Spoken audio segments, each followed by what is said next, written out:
Hello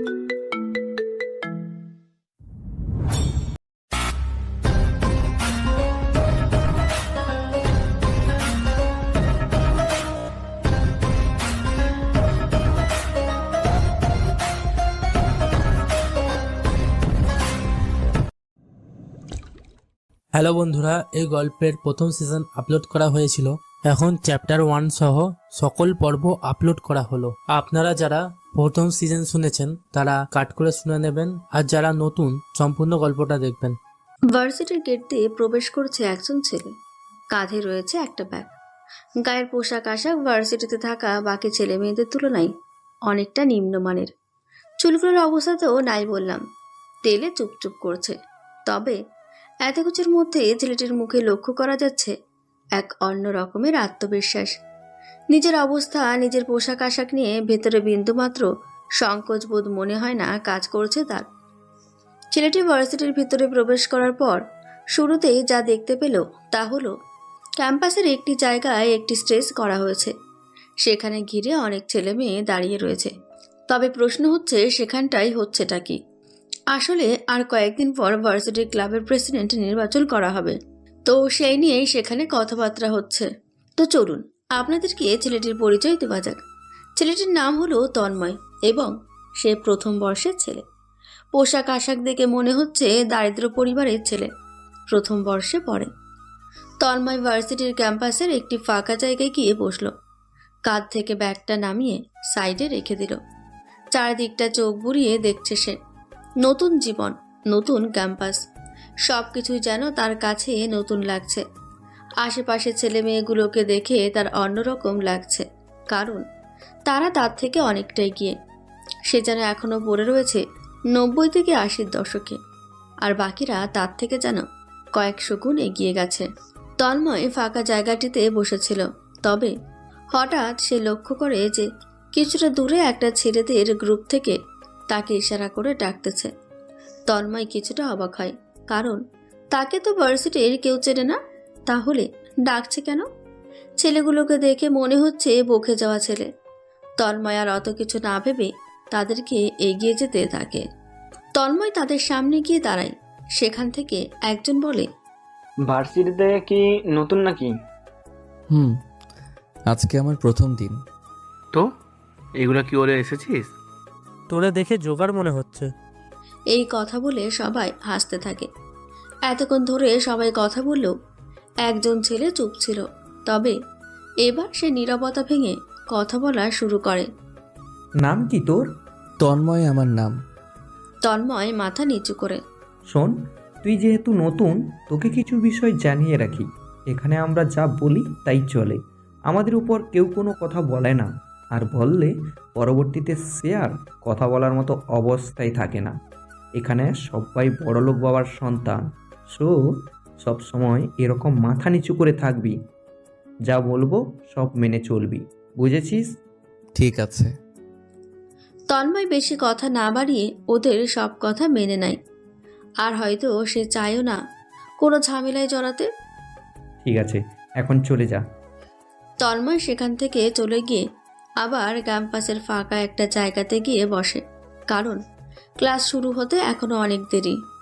Tanmoy এতক্ষণ তার সাথে ঘটা ঘটনাগুলো রিমাইন্ড করছে এবং মুচকি মুচকি হাসছে। কিছুক্ষণ পর ভার্সিটি ক্লাসের সময় হয়ে যায়। তন্ময়ও তার ক্লাসরুমের দিকে রওনা দেয়। আজ সকালে নদীর ধারে একটা লাশ উদ্ধার করেছে পুলিশ। লোকটিকে খুব বাজেভাবে হত্যা করা হয়েছে এবং তার লাশের পাশে লেখা রয়েছে নাইটমেয়ার, যার অর্থ দুঃস্বপ্ন। একজন সিনিয়র ইন্সপেক্টর এই বিষয় নিয়ে কথা বলছেন। সংবাদ মাধ্যম কর্মী তাকে প্রশ্ন করছেন, হঠাৎ করে এমন মৃত্যু এবং এমন চিহ্ন রীতিমতো কি পুলিশ প্রশাসনকে চ্যালেঞ্জ করছে, নাকি কোনো অন্য এক আতঙ্কের সৃষ্টি হতে চলেছে আমাদের দেশে, নাকি এ কোনো অগ্রিম হতে যাওয়া প্রলয়ের পূর্বাভাস? আসলে এত তাড়াতাড়ি তো সবটা বলা সম্ভব নয়। আমাদেরকে আরও ইনভেস্টিগেশন করতে হবে, এ বিষয়ে আরও গভীর পর্যবেক্ষণ করতে হবে। এটা কি কোনো ব্যক্তিগত আক্রোশের কারণে করা, নাকি কোনো এক নতুন গ্যাংয়ের আগমন ঘটলো, সেই বিষয়টা আমাদের খতিয়ে দেখতে হবে। আর মৃত ব্যক্তির নাম হলো আরিফ। ইনি সমাজে মোটামুটি স্বনামধন্য একজন ব্যক্তি ছিল, সমাজসেবক ছিলেন। তার এই ধরনের মৃত্যু কোনোভাবেই মেনে নেওয়ার মতন নয়। আমরা যত দ্রুত সম্ভব তাকে খোঁজার চেষ্টা করব এবং আশা করি আমরা খুঁজে বের করব। আমার কাছে এইটুকু বলার ছিল, এখন আর কিচ্ছু বলার নেই। আমাদের কাজ করতে দিন। ইন্সপেক্টর উক্ত কথাটি বলে সেখান থেকে চলে যায়। এরপর সংবাদ মাধ্যম কর্মীটি বলতে থাকে তার চ্যানেলের উদ্দেশ্যে, দেশে হঠাৎ করে এমন এক পরিস্থিতি সবার মাঝে আতঙ্ক ছড়িয়ে দিয়েছে। একজন বা একাধিক ব্যক্তি একটি স্বাধীন দেশে এভাবে অরাজকতা ছড়ানোর চেষ্টা করছে, যা কখনোই কাম্য নয়। খুন করার পর রীতিমতো সে আমাদের পুলিশ প্রশাসনকে চ্যালেঞ্জ করছে। আসলে কে এই নাইটমেয়ার? আপনাদের জানার সুবিধার্থে বলে দিতে চাই যে নাইটমেয়ার শব্দের অর্থ হলো দুঃস্বপ্ন। তবে কি আসলেই আমাদের দেশে সবার জীবনে দুঃস্বপ্ন নামতে চলেছে? উঠতে চলেছে কি এক নতুন প্রলয়? আমরা বিখ্যাত সমাজসেবক আরিফ সাহেবের এমন নির্মম মৃত্যুতে গভীরভাবে শোকাহত। আমরা আশাবাদী আমাদের দেশের পুলিশ প্রশাসন আইন ব্যবস্থা যথেষ্ট শক্তিশালী এবং তারা খুব শীঘ্রই এই খুনিকে নিজেদের তালুবন্দি করবে। এই অবস্থার অন্তিম পরিণতি দেখতে হলে থাকতে হবে আমাদের সঙ্গেই এবং চোখ রাখতে হবে চ্যানেল 32-এ। দেশে এমন এক উত্তেজনা এখন সৃষ্টি হয়েছে সামান্য একজনের মৃত্যুতে, যা আসলে সবার মধ্যে আতঙ্ক ছড়িয়ে দিচ্ছে। সামান্য একজন বললে ভুল হবে। আরিফ সাহেব ছিলেন দেশের স্বনামধন্য বিজনেসম্যান এবং একজন সমাজসেবক, এবং তিনি মন্ত্রী আশরাফুলের খুবই কাছের লোক ছিলেন। মন্ত্রী আশরাফুল বললে ভুল হবে। বর্তমান সময়ে আন্ডারওয়ার্ল্ডের কিং আশরাফুলের খুবই কাছের লোক ছিলেন আরিফ সাহেব। আশরাফুল দেশের একজন মন্ত্রী, তবে তিনি একজন খুবই জঘন্য ব্যক্তি, যা কেউ জানে না। সে সবার সামনে মুখোশ পরে থাকে। এমন কোনো অবৈধ কাজকর্ম নেই যে সে করে না। তার হাতে কত নিরীহ মানুষের প্রাণ গিয়েছে।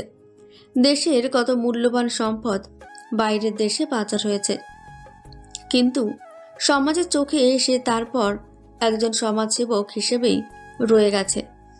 যারা যারা তার সত্য উদ্ঘাটন করতে এসেছিল তারা কেউ আর বেঁচে ফেরেনি। কারো কারো লাশ পাওয়া গিয়েছে, আবার কারো কারো লাশ হারিয়ে গিয়েছে স্মৃতির অন্ধকারে। আর এই আশরাফুল, এই লোকটি হলো আরিফ। মৃতদেহ আজকে পাওয়া গিয়েছে এবং যে খুন হয়েছে বর্তমানে এক আতঙ্ক নাইটমেয়ারের হাতে। তবে কি নাইটমেয়ার এসেছে দেশ থেকে অপরাধকে সরাতে, নাকি অন্য কোনো কারণে? তন্ময় তার ক্লাসরুমে বসে আছে। সব থেকে শেষের যে বেঞ্চটা, ওইখানে এসে বসে আছে এবং তার সাথে কেউ বসেনি, কারণ তার স্ট্যাটাস অন্য কারোর সাথে চায় না। হঠাৎ করে তন্ময় লক্ষ্য করে যে আমান ও তার বন্ধুরাও তার ক্লাসেরই। আমানরাও বিষয়টা লক্ষ্য করে। কিছুক্ষণ পর ক্লাসে এক মেয়ে প্রবেশ করে। তার প্রবেশ করা মাত্রই সমস্ত ছেলে তার দিকে তাকিয়েছিল। আর কেনই বা থাকবে না? এমন সুহাসিনী সুকেশিনী মেয়ের দিকে যে কেউই তাকিয়ে থাকবে। তন্ময়ও তার ব্যতিক্রম না। তবে সে অবশ্য একবার তাকিয়ে পরে আর চোখ নামিয়ে নেয়। মেয়েটি হলো ঋতু। বাংলাদেশের নামকরা সংবাদ মাধ্যম টিভি চ্যানেলের মালিক এর মেয়ে হলো ঋতু। ক্লাসের টপারও সে। ভার্সিটির সব থেকে সুন্দর মেয়েটি হলো ঋতু। প্রতিটি ছেলের ক্রাশ সে। ঋতু যখন তার বান্ধবীদের সাথে ফার্স্ট বেঞ্চে বসে, তখন থেকে তার দিকে তাকিয়েছিল আমান। আমান আসলে শুরু থেকে ঋতুকে অনেক পছন্দ করে, তবে ঋতু আমানকে কোনো পাত্তাই দেয় না। আমান যদিও ইচ্ছে করে জোর করে অনেক কিছুই করতে চায়, কিন্তু ঋতুর তো কম পাওয়ার না। দেশের নাম্বার 1 নিউজ চ্যানেলের মালিক রাজীব চৌধুরীর মেয়ে সে, তাই এমন কিছু করতে চাইলেও পারে না। কিছুক্ষণ পর ক্লাসে স্যার প্রবেশ করেন। স্যারের হাতে অনেকগুলো কাগজ, হয়তো কোনো পরীক্ষার রেজাল্ট এটি। স্যার সবার উদ্দেশ্যে বলতে থাকে, তোমাদের লাস্ট যে এক্সামটা হয়েছিল সেটার রেজাল্ট আমার হাতে রয়েছে, তবে ফলাফল একই রকম। এবারও কেউ ঋতুকে বিট করতে পারেনি। প্রতিবারের মতো এবারও ফার্স্ট হয়েছে ঋতু চৌধুরী, এবং সেকেন্ড হয়েছে আলিশা জাহান, এবং তৃতীয় হয়েছে তৃষা রায়। তোমাদের সবাইকে কংগ্রাচুলেশনস। এবং সবার জন্য একটি কথা, তোমাদের সামনে আরেকটা এক্সাম হবে, তো তোমরা সবাই ভালো করে সেটার প্রস্তুতি নাও। Okay sir. অবাক করা বিষয় হলো যে 3 জন ফার্স্ট হয়েছে, তারা একে অপরের খুব ভালো বন্ধু। স্যার সবার উদ্দেশ্যে এত কিছু বলছে, হঠাৎ করে তার চোখ যায় একদম শেষের বেঞ্চে থাকা ছেলেটির দিকে। স্যার ছেলেটিকে উদ্দেশ্য করে বলে। Hey you, stand up. Tanmoy বুঝতে পারে যে স্যার তাকেই বলছে। তন্ময় দাঁড়িয়ে যায়। Are you new in this varsity? Yes sir. ও, তবে ভার্সিটি আসছো? একটু তো পরিপাটি হয়ে আসা উচিত। তোমার বাবা কি করেন? স্যার আমার বাবা মা কেউ নেই, ওনারা রোড অ্যাক্সিডেন্টে মারা যান। কিছুক্ষণের জন্য ক্লাসের মধ্যে নীরবতা বিরাজ করছিল। যেখানে একটু আগে সবাই জেনে হাসাহাসি করতেছিল, তারা সবাই থেমে যায়, যেন নির্বাক হয়ে গেছেন। কিছুক্ষণ চুপ থেকে স্যার বলতে থাকেন। ও আচ্ছা, সরি। না স্যার, সমস্যা নেই। তাহলে তোমার পড়াশোনার খরচ কিভাবে চলছে?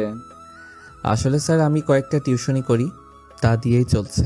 ও আচ্ছা, ভালো মতো পড়াশোনা করো। Sit down. তন্ময় তার সিটে বসে যায়। এতক্ষণ সবাই তন্ময়ের দিকেই তাকিয়েছিল, তার কথা শুনতে ছিল। এরপর স্যার তার ক্লাস নিতে থাকেন।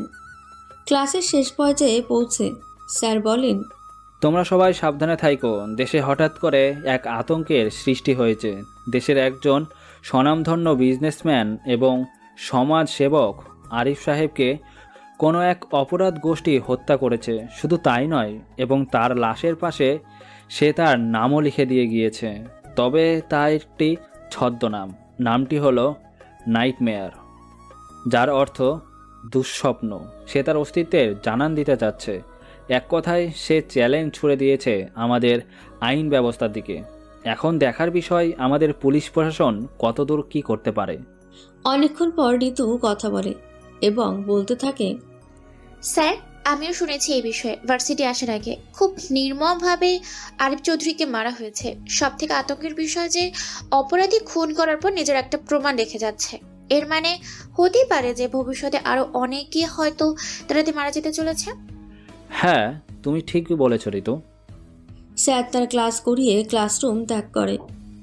মন্ত্রী আশরাফুল তার অফিসে বসে আছে এবং তার সামনে বসা রয়েছে তার খুবই বিশ্বস্ত লোক রেজাউল। তার টিমের একজন লোক, অর্থাৎ তারই মাফিয়া চক্রের একজন ব্যক্তি, যার নাম আরিফ। তার লাশ পাওয়া গিয়েছে। আর যাকে মেরেছে নাইটমেয়ার নামের কেউ একজন। সে মূলত আশরাফুলকে চ্যালেঞ্জ করছে তার এই কর্মকাণ্ডের মাধ্যমে। কার এত বড় সাহস হলো আমার লোকেদের হত্যা করার? আসলে স্যার, নতুন কেউ একজন হয়তো মাথাচাড়া দিয়ে উঠতে চাইছে। হয়তো আপনার মাফিয়া অর্ডার কেড়ে নিতে চাইছে সে। আমার মাফিয়া রাজ্য আমার থেকে কেড়ে নেবে এমন কেউ এখনো জন্মায়নি, আর কোনো দিন জন্মাবেও না। যে মাথা চাড়া দিয়ে উঠতে চাইছে, তার মাথা চাড়া দিয়ে ওঠার আগেই তার মাথাকে তার শরীর থেকে আলাদা করে দেয়। জি স্যার, আমি অলরেডি আপনাদের লোকদের এই বিষয়ে জানিয়ে দিয়েছি এবং তারা তাকে খোঁজার চেষ্টা চালিয়ে যাচ্ছে। আর আমরা আশাবাদী খুব দ্রুত ওকে খুঁজে বের করব। যত দ্রুত সম্ভব ওকে ধর। আমার তিলে তিলে গড়ে তোলা এই সাম্রাজ্য কোথাকার এক ছেলে এসে আতঙ্ক ছড়াচ্ছে আমাদের মধ্যে। জি বস।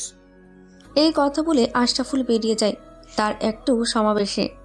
যেহেতু সে মন্ত্রী, তাই তাকে প্রায়শই নিজের ইমেজ ভালো রাখার জন্য বিভিন্ন সমাবেশে গিয়ে বক্তৃতা দিতে হয় এবং সে প্রায় ঘন ঘন দেশের জনগণের মধ্যে ত্রাণ বিতরণ করে এবং গরিব মানুষদেরকে অনেক কিছু দান করে। এতে করে জনগণের কাছে তার ভাবমূর্তি একদম ঠিক থাকে এবং সে একজন সমাজসেবক, জনদরদি মন্ত্রী হয়ে থেকে যায়। কিন্তু তার এত কিছুর পেছনে যে রয়েছে একটি ভয়ানক ব্যক্তিত্ব, আসলে কেউ জানে না। এমন কোনো অবৈধ কাজ নেই যা সে করেনি। ড্রাগস স্মাগলিং থেকে শুরু করে নারী পাচার, শিশু পাচার সহ দেশের অনেক গুরুত্বপূর্ণ এবং মূল্যবান সম্পদ সে দেশের বাইরে পাচার করেছে এবং আজ অবধি যারা যারা তার বিরুদ্ধে প্রমাণ নিয়ে কথা বলতে এসেছিল তাদেরকে সে নির্মমভাবে হত্যা করেছে। যাদের মধ্যে রয়েছে বিভিন্ন সাংবাদিক, দেশপ্রেমিক পুলিশ, ক্রাইম ব্রাঞ্চের অফিসার এবং অনেক সাধারণ ইনফ্লুয়েন্সার। তবে হঠাৎ নাইটমেয়ার নামের একজনের উৎপত্তি এবং আশরাফুলের একজন লোকের খুন হওয়া একটু হলেও তাকে আতঙ্কিত করেছে, প্রশ্নবিদ্ধ করেছে।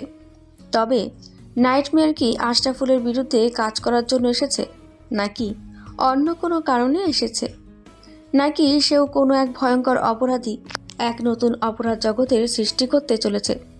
এমন অনেক শত প্রশ্নের জন্ম দিয়েছে আজকে সকালের একটি লাশ। রাত্রি 1:15।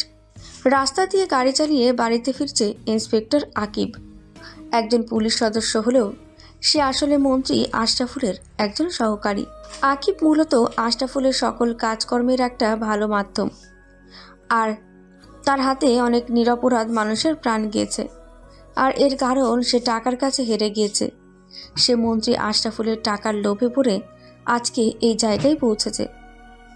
গাড়ি চালিয়ে যে সে বাড়ি ফিরছে বললে ভুল হবে। মাতাল হয়ে বাড়িতে ফিরছে সে, নেশায় মত্ত হয়ে গাড়ি চালাচ্ছে সে। আঁকাবাঁকা ভাবে তার গাড়িটি চলছে।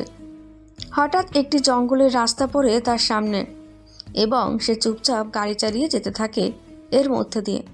হঠাৎ করে তার গাড়ির একটু সামনে একটি গাছের ডাল ভেঙে পড়ে। সে তার গাড়িটি থামিয়ে দেয়। এমন সময় খেয়াল করেছে একটি মোটরসাইকেলে করে একজন ব্যক্তি তার দিকে এগিয়ে আসছে। ব্যক্তিটি তার কাছে এগিয়ে আসার পর গাছের ডালটির সামনে গিয়ে থেমে যায় এবং ওখানে দাঁড়িয়ে পড়ে। আগন্তুক ব্যক্তিটি এখানে দাঁড়িয়ে পড়ার পর আরও একটি মোটরসাইকেল করে একজন আসতে থাকে। এইভাবেই আরও একটি মোটরসাইকেলে সে দাঁড়িয়ে যায় বাকি মোটরসাইকেলগুলোর পেছনে। আকিব এতক্ষণ গাড়ির ভেতর থেকে সবটা দেখে যাচ্ছিল। সে নিঃশব্দে না থেকে বলতে শুরু করে, এই তোরা কারা, আর এইভাবে রাস্তা আটকে রেখেছিস কেন? অপর দিক থেকে কোনো উত্তর আসে না। আকিব আবার বলে, কে তোরা? এবার সামনে থাকা 3 জন ব্যক্তির মধ্যে একজন ব্যক্তি মোটরসাইকেলটি থেকে নামে। তার মুখে মাস্ক পরা, শুধু তার মুখে বললে ভুল হবে, বাকি 2 জনের মুখেও মাস্ক পরা। আগন্তুক ব্যক্তিটি গাড়ির সামনে গিয়ে দাঁড়ায়। আগন্তুক ব্যক্তিটির এইভাবে তার সামনে আসা দেখে আকিব গাড়ি থেকে নামে এবং তাদের উদ্দেশ্যে বলতে থাকে, এই কে তোরা, এমন সংসেজে আসিস কেন? রাস্তা থেকে এ ডাল সরা। আমি হলাম ইন্সপেক্টর আকিব। এইবার প্রথমবারের মতো আগন্তুক ব্যক্তিটি কথা বলে এবং বলে, আমি হলাম তোর মৃত্যুদূত। হঠাৎ এমন এক কথা শুনে আকিব জোরে জোরে হাসতে থাকে এবং বলে, হাসালি, তুই কি এত রাতে আমার সাথে মজা করছিস? আমি সবার সাথে মজা করি না, আর মজা করাটা আমার সাথে যায় না। এই বলে আগন্তুক ব্যক্তিটি তার কোমরে গুজে রাখা একটি বন্দুক বের করে। এবার আকিব একটু ভয় পেতে থাকে। এই এই কি করছিস তুই? মজা করছি। আমার কিছু হলে আশরাফুল স্যার তোকে ছাড়বে না। তোর আশরাফুল স্যারই তো আমার টার্গেট। তবে তার আগে তো তোকে মারতে হবে, কারণ সেদিন রাতের নির্মম গণহত্যার সাক্ষী ছিলি তুইও। দেশের নিরাপত্তা বাহিনীর একজন সদস্য হওয়া সত্ত্বেও তুই তোর দায়িত্ব পালন করিসনি। এবার আমি তোকে দেখাবো মৃত্যু যন্ত্রণা কেমন হয়। যখন নিজের জীবন বাঁচানোর জন্য চিৎকার করবি, তখন তোকে বাঁচাতে কেউ এগিয়ে আসবে না। সবাই শুধু হাসবে, বিদ্রূপ করবে তোর উপর। আর তখন তুই বুঝবি সেই দিনের রাতটা কেমন ছিল ওই মানুষগুলোর জন্য। আগন্তুক ব্যক্তিটির এমন ধরনের কথা শুনে আকিব ভয়ে আতঙ্কে তার কোমরের পিস্তল বের করে আগন্তুক ব্যক্তির দিকে তাক করে গুলি চালাতে যাবে। এমন মুহূর্তে সামনে থাকা ব্যক্তিটি ন্যানো সেকেন্ডের ব্যবধানে তার হাতে থাকা বন্দুকটির ট্রিগারে চাপ দেয় এবং বন্দুক থেকে একটি বুলেট বের হয়ে আকিবের ডান হাতে গিয়ে লাগে। ডান হাতে গুলি খাওয়ার পর তার হাত থেকে বন্দুকটি ছিটকে পড়ে যায়। আকিবের হাত দিয়ে রক্ত ঝরতে থাকে এবং সে ব্যথায় চিৎকার করতে থাকে। আমায় মারবি তুই? কে তুই, আর আমায় কেন মারছিস? শুনবি আমি কে? শোন তাহলে। আমি হলাম তোদের দুঃস্বপ্ন। আমি হলাম দ্য নাইট মেয়ার, যে একে একে তোদের সবাইকে মারবে। যারা যারা অপরাধ করেছে, অপরাধ হতে দেখেছে, অপরাধের সঙ্গে জড়িত ছিল, তারা কেউ বাঁচতে পারবে না। সবাই মরবে এবং এই দেশ বাঁচবে। দেশের সমস্ত ময়লা আবর্জনা পরিষ্কার হবে।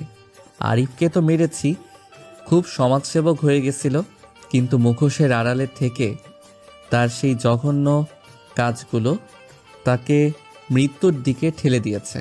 এবার তোর পালা। নাইটমেয়ার নামটি শুনে আকিব অনেক ভয় পেয়ে যায়। তার মনে তার বেঁচে থাকা নিয়ে প্রশ্ন জাগতে থাকে। সে কি আদেও আর বাঁচতে পারবে নাকি মারা পড়বে সে? আমায় ছেড়ে দাও, আমি আর কখনো কোনো অপরাধ করব না, দেশের জন্য কাজ করব আমি এখন থেকে। ছেড়ে দেব তাও আবার তোকে? তোর মৃত্যু আজকেই লেখা ছিল রে, তাই তোকে মরতেই হবে। উপরে গিয়ে ক্ষমা চাস। আর হ্যাঁ, নামটা মনে রাখিস, নাইটমেয়ার, তোদের দুঃস্বপ্ন। এই কথা বলে নাইটমেয়ার আকিবার দিকে বন্দুকটি তাক করে পরপর কয়েক কভার ট্রিগারে চাপ দেয় এবং বন্দুকটি থেকে বুলেট বেরিয়ে আকিবের বুকে কপারে পেটে ঢুকে যায় এবং পড়ে থেকে আকিবের নিথর দেহ। আরও একটা গেল। এভাবে সবাই মরবে যারা দেশের ক্ষতি চায়, এবং সেদিনের রাতে সে ভয়ানক গণহত্যার সাক্ষী ছিল, তারা এক প্রলয়ের গর্ভে হারিয়ে যাবে। এরপর সে তার সাথে থাকা বাকি দুজন ব্যক্তিকে নির্দেশ দেয় কিছু একটা করার জন্য। তারপর তারা সেই স্থানটি ত্যাগ করে। তবে এই হলো নাইটমেয়ার। তবে এই মাস্ক পরে নিজের চেহারা গোপন রেখে তার কাজ করছে। তবে এতটুকু তো নিশ্চিত যে নিরীহ কাউকে মারছে না।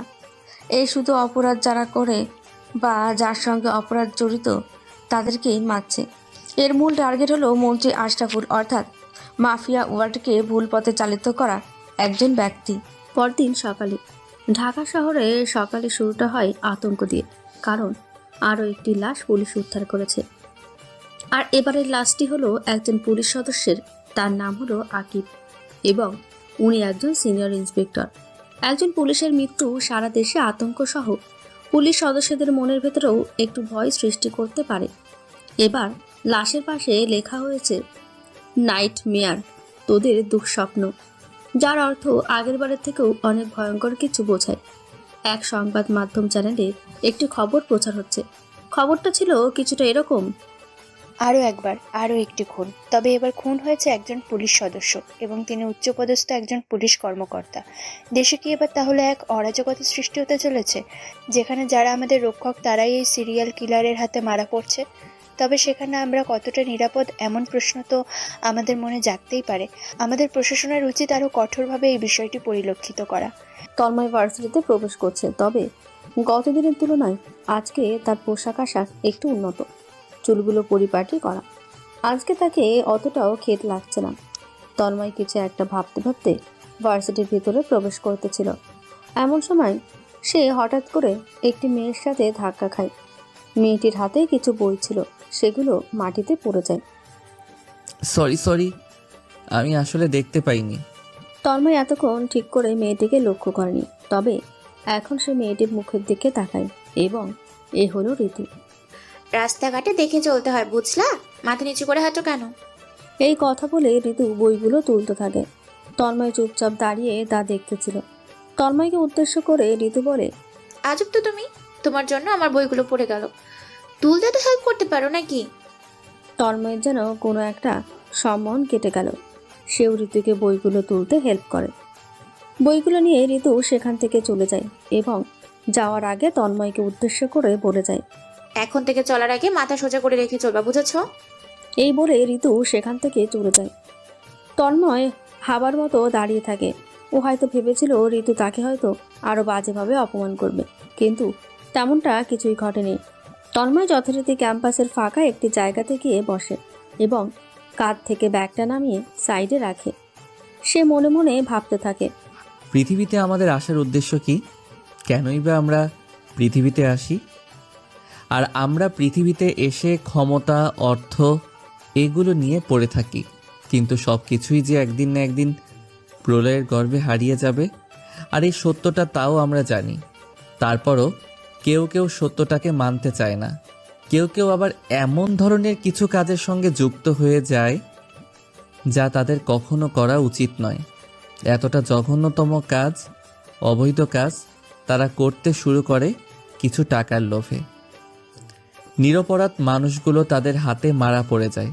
তবে কেউ একজন তো ঠিকই আসে সেই মানুষগুলোকে তাদের উপযুক্ত শাস্তি দিতে। তন্ময়ের মুখে এক আলাদা রকম মৃদু হাসি লক্ষ্য করা যায়। এমন হাসির কারণ কি কোনো ধ্বংসের আগম বার্তা, নাকি কোনো ভালো কিছুর সংকেত? হঠাৎ তন্ময় লক্ষ্য করে আজকে আবার তাকে আমান ও তার বন্ধুরা ডাকছে। তন্ময় কিছুটা বিরক্তি নিয়ে তাদের কাছে যেতে থাকে। কিরে, তুই ঋতুর সাথে কি কথা বললি তখন? কখন? তার মানে তন্ময়ের যখন ঋতুর সঙ্গে ধাক্কা লেগেছিল তখন আমান সবটা দেখেছে। নাটক করিস না, কিছুক্ষণ আগে। আসলে অপ্রত্যাশিতভাবে আমাদের ধাক্কা লাগে আর উনার হাত থেকে বইগুলো পড়ে যায়। আর উনি আমায় যাওয়ার আগে শুধু এতটুকু বলে যায় যে রাস্তাঘাটে মাথা সোজা করে হাঁটতে। ও, তো তুই দেখে হাঁটতে পারিস না রাস্তা দিয়ে? আসলে আমি দেখতে পারিনি তখন। মনটা চাইতেছে তোরে এমন মার মারি। তন্ময় চুপ হয়ে থাকে। শোন, আমি ঋতুকে ভালোবাসি, বুঝলি? ও আচ্ছা। ওর কাছে ঘেসবি না তুই। আমি তো ওনার কাছে যাই না কখনো। আজকে একটি অনাকাঙ্ক্ষিত ঘটনার ফলে এমনটা হয়েছে। বুঝতে পারছি, তবে এমন ভুল যেন আর দ্বিতীয়বার না হয়, মাথায় রাখিস। ঠিক আছে। তন্ময় ক্লাসরুমে বসে আছে এবং ক্লাসে সকল শিক্ষার্থীরা উপস্থিত। ঋতু, আমান, সবাই। কিছুক্ষণ পর ক্লাসে স্যার প্রবেশ করলো। স্যারের চোখে মুখে কিছুটা হতাশা ফুটে উঠছে। তবে এর কারণ কি? স্টুডেন্টস, তোমাদের কালকে এক্সাম, তো সবাই সর্বোচ্চ প্রিপারেশন নিয়ে আসবে। Okay sir. তোমরা কি আজকের আরও একটি খুনের বিষয় শুনেছো? কি বলেন কি স্যার, আরও একটা খুন হয়েছে? হ্যাঁ ঋতু, আরও একটি খুন হয়েছে। আর এবার একজন সিনিয়র ইন্সপেক্টর খুন হয়েছে। একজন পুলিশ ইন্সপেক্টরের খুন হওয়ার কথা শুনে ক্লাসে উপস্থিত সকল ছাত্রছাত্রীরা অবাক হয়ে যায়। কারণ যে আততায়ী একজন পুলিশকে হত্যা করতে পারে সে ভবিষ্যতে আরও অনেক বড় কিছু করতে চলেছে।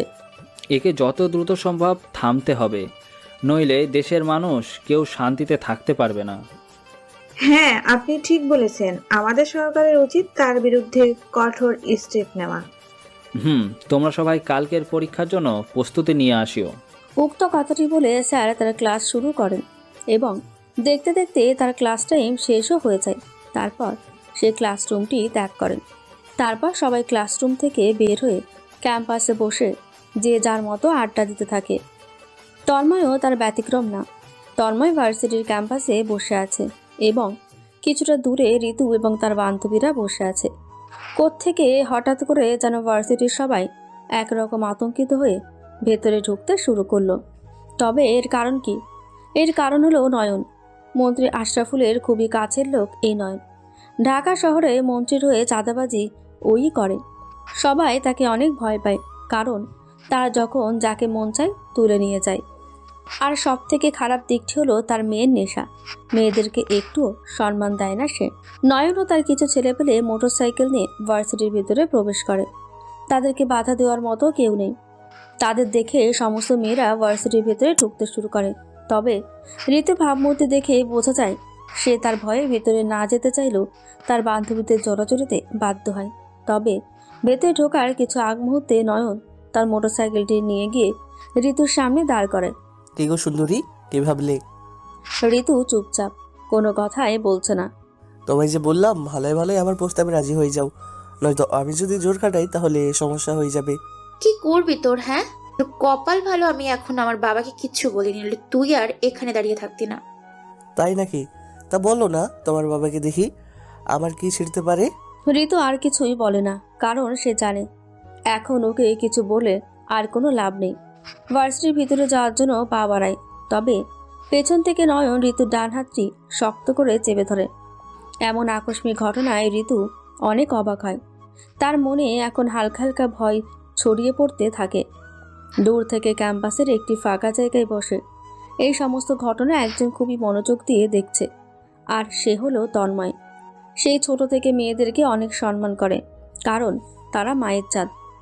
এবং তার মা যখন বেঁচে ছিল তখন তাকে একটি কথা বলেছিল যে যদি কখনো তোর দ্বারা কোনো মেয়ের অসম্মান হয় বা তোর সামনে কোনো মেয়ের অসম্মান হয়, অবশ্যই প্রতিবাদ করার চেষ্টা করবি, মেয়েটিকে বাঁচানোর চেষ্টা করবি। নয়ন ঋতুর হাত ধরে নিজের দিকে ধীরে ধীরে টানে ভার্সিটির সবাই শুধু চুপচাপ দেখে যাচ্ছে, কেউ একটা কথাও বলছে না। এমনকি আমানও চুপচাপ রয়েছে, যে কিনা ঋতুকে ভালোবাসে, পছন্দ করে। তবে কোথায় গেল তার ভালোবাসা? ঋতু ভার্সিটিতে থাকা সবার মুখের দিকে একবার করে তাকাচ্ছে অসহায় দৃষ্টিতে। তার মনে একটাই প্রশ্ন, কেউ কি নেই ওকে সাহায্য করার মতো? তন্ময় দূর থেকে সবটা দেখে রাগে তার হাত মুষ্টিবদ্ধ হয়ে যায়। হঠাৎ করে তার চোখ এক অন্যরকম আগুনের উদ্ভট ঘটে। রাগে চোখ মুখ লাল হয়ে গেছে। সে আর চুপ থাকতে পারে না। সে নয়নের কাছে যেতে থাকে। নয়ন ঋতুর হাত আরো শক্ত করে ধরতে লাগে। তবে এমন সময় নয়ন দেখে যে তার হাতের উপর কেউ এখন হাত রেখেছে, আর সেই ছেলেটা হলো তন্ময়। তন্ময় নয়নের হাত থেকে ঋতুর হাত ছাড়িয়ে নেয়। ঋতু সহ ভার্সিটির সবাই অবাকের চরম সীমায়। তন্ময় ঋতুকে ইশারা করে বলে ভেতরে যেতে। ঋতু মাথা নিচু করে ভার্সিটির ভিতরে চলে যায়। নয়ন রাগে তন্ময়ের কলার ধরে বলে, কে রে তুই? তোর সাহস কি করে হলো এমনটা করার? আমি হলাম জ্বলন্ত আগুনে, যা অদৃশ্যমান। তুই কি ভার্সিটিতে নতুন নাকি রে? তোর সাহস দেখে আমার অনেক অবাক লাগছে। হ্যাঁ, আমি নতুন, তবে আমার মনুষ্যত্ব এর উদ্ভব অনেক আগেই ঘটেছে। তোকে আজ আমি মেরেই ফেলবো। এই বলে নয়ন তন্ময়ের মুখে একটি সজোরে ঘুষে দেয়।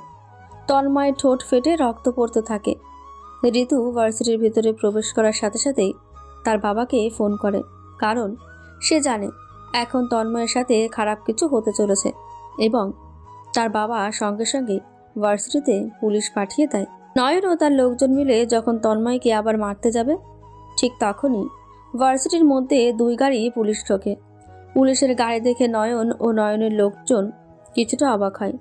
তারা আর সেখানে দাঁড়ায় না, যদিও তাদের ধরলে আশরাফুল তাদের 2 মিনিটের মধ্যে ছাড়িয়ে নেবে, কিন্তু তারপরও নয়ন ও তার লোকেরা কোনো প্রকার রিস্ক নেয় না। নয়ন ভার্সিটি থেকে চলে যাওয়ার আগে তন্ময় এর উদ্দেশ্যে বলে যায়, তোর সাথে আমার দেখা আবার হবে, আর সেবারই হবে আমাদের শেষ দেখা। তন্ময় এই কথাটির প্রত্যুত্তরে কিছুই বলে না, শুধু একটা মুচকি হাসি হাসে সে, যার মাধ্যমেই সৃষ্টি হয়ে গেল রহস্যের সূচনা। নয়ন ও তার লোকেরা ভার্সিটি ত্যাগ করে চলে যায় এবং পুলিশরা এসে ভার্সিটির পরিবেশটাকে আবার নিয়ন্ত্রণে আনে। সবার মধ্যে যে একরকম আতঙ্ক ছড়িয়ে গিয়েছিল তা তারা আবার নিজেদের কন্ট্রোলে আনে। তন্ময় আর ভার্সিটিতে দেরি করে না, নিজের কাঁধের ব্যাগটি নিয়ে বাড়ির উদ্দেশ্যে রওনা দেয়। অন্যদিকে ঋতু এসে তন্ময়কে খুঁজতে থাকে, কিন্তু তার দেখা সে তা পায় না। তার পিছে পিছে তার বান্ধবীরা ওঠে। কয়েকজনকে জিজ্ঞেস করলে তারা উত্তর দেয় তন্ময় নাকি ভার্সিটি থেকে চলে গেছে। ঋতু হতাশ হয়ে শুধু বলে, ও ছেলেটার মধ্যে কিন্তু সৎ সাহস রয়েছে। হ্যাঁ, তুই ঠিক বলেছিস। যেখানে ভার্সিটির সবাই নিশ্চুপ ছিল সেখানে সে শুধু প্রতিবাদ। হ্যাঁ রে, ছেলেটা অনেক ভালো এবং ইনোসেন্ট দেখতে। ওর নাকি ঠোঁট ফেটে রক্ত পড়ছিল, আমার জন্য বেচারা ছেলেটা মার খাইলো। ইনোসেন্ট কিউট দেখতে, তবে পরিস্থিতির শিকার সে। আচ্ছা, ওর বাড়ির অ্যাড্রেস কই পাই বলতো? আরে বাদ দে, কাল আসলে তখন কথা বলে নিস। ঠিক আছে, তাহলে তাই করি। আমান ও তার বন্ধুরা এক প্রকার অবাক এবং রেগে আছে তন্ময়ের উপর, কারণ সে নয়নের উপর কথা বলেছে আর তার হাতে সংঘটিত হতে যাওয়া অপরাধের বিরুদ্ধে প্রতিবাদ করেছে, আর সে ঋতুকে অসম্মানের হাত থেকে বাঁচিয়েছে। তবে রাগ হওয়ার কারণটা হলো যে ঋতু চোখে এখন সে ভালো হয়ে গেছে, হিরো হয়ে গেছে। রাত 2টোর কাছাকাছি নয়ন ও তার লোকজন তাদের ডেরায় বসে তাস খেলছে। এমন সময় তাদের দরজায় নক করার শব্দ শুনতে পাওয়া যায়। এত রাতে নক করার শব্দ শুনে নয়ন অবাক এবং বিরক্ত হয়। তার মধ্যে বাইরে আবার প্রচণ্ড জোরে বৃষ্টি হচ্ছে। নয়ন তার একজন লোক আসিফকে বলে, যা তো গিয়ে দেখতো এত রাতে কে এসেছে। ওকে ভাই। আসিফ দরজার দিকে এগোতে থাকে। দরজার সিটকিনি খুলে সে বাইরে দেখতে পারে একজন মাস্ক পরিহিত ব্যক্তি দাঁড়িয়ে আছে। সে অবাক হয়ে প্রশ্ন করে, কে তুই? অপর পাশ থেকে উত্তর আসে, আপনাদের কাছে লাইটার আছে? আসলে সিগারেট জ্বালাবো তো, তাই। আসিফ রাগের সঙ্গে সঙ্গে বিরক্ত হয়, তবে কিছু বলে না। সে আর ঝামেলা করতে চায় না, তাই সে তার কাছে থাকা লাইটারটি আগন্তুকের উদ্দেশ্যে বাড়িয়ে বলে, এই নে। লাইটারটা দিয়ে সে ব্যক্তির মুখের উপর দরজা আটকে আবার তার জায়গায় চলে যায়। নয়ন তাকে জিজ্ঞেস করলে সে সবটা খুলে বলে। কয়েক মিনিট পর আবার দরজায় নক করার শব্দ শোনা যায়। আসিফ আবার বিরক্ত হয়ে দেখে দরজার উদ্দেশ্যে রওনা দেয় এবং দরজা খোলার পর সে দেখতে পারে আবার সে একই ব্যক্তিটি দাঁড়িয়ে আছে। আসিফ তাকে প্রশ্ন করে, কি রে আবার তুই? আসলে আপনার লাইটারটা ফেরত দিতে এসেছিলাম। আগন্তুকের মুখে মাস্ক পরা রয়েছে এবং তার পরনে একটি কালো রেইনকোট, কারণ বাইরে প্রচুর পরিমাণে বৃষ্টি হচ্ছে। আমার লাইটার লাগবে না, তুই যা। আর একবার বিরক্ত করলে তোর খবর আছে। এই বলে আসিফ আরও একবার তার মুখের উপর দরজাটি লাগিয়ে দেয়। সে আবার গিয়ে তার খেলার জায়গায় বসে। না, আমি তাকে জিজ্ঞেস করলে সে নয়নকে আবার সবটা খুলে বলে।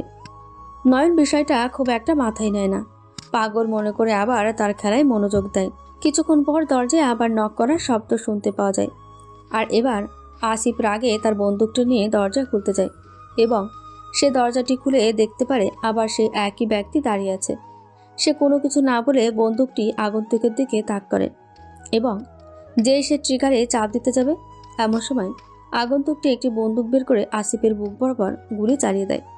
গুলিটি আসিফের শরীর ভেদ করে বেরিয়ে যায়। গুলি চলার শব্দ শুনে নয়ন ও তার লোকজন দ্রুত সেখানে আসে এবং দেখতে পারে আসিফের মৃতদেহ পড়ে আছে। তারা প্রথমে ভেবেছিল যে আসিফ হয়তো কাউকে মেরে দিয়েছে, কিন্তু তাদের ধারণা ভুল। আসিফকেই কেউ একজন মেরে দিয়েছে এবং সেই ব্যক্তিটি তাদের সামনে দাঁড়িয়ে রয়েছে। এই কে কে তুই, এটা কি করলি? আমায় তোরা চিনবি না, মৃত্যুদূতকে সহজে চেনা যায় না। নয়ন একটা ঠোপ গেলে তারপর বলতে থাকে, তুই যেই হোস না কেন, তুই আমার লোককে মেরেছিস, তুই এখান থেকে বেঁচে ফিরতেও পারবি না। এই বলে নয়ন তার একজন লোককে নির্দেশ দেয় আগন্তুক ব্যক্তিকে মারার জন্য।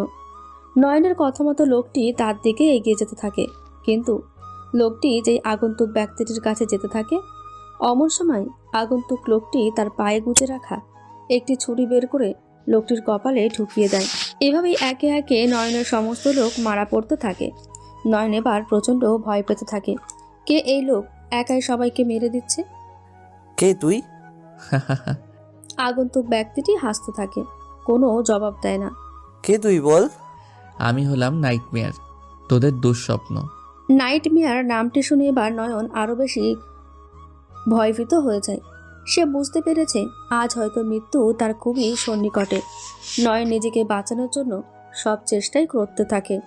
আমার কিছু হলে আশরাফুল স্যার তোকে বাঁচতে দেবে না। আশরাফুল? ও তো মরবে আমার হাতে, আর ভয়ানকভাবে। অনেক বড় ভুল করেছিস তুই।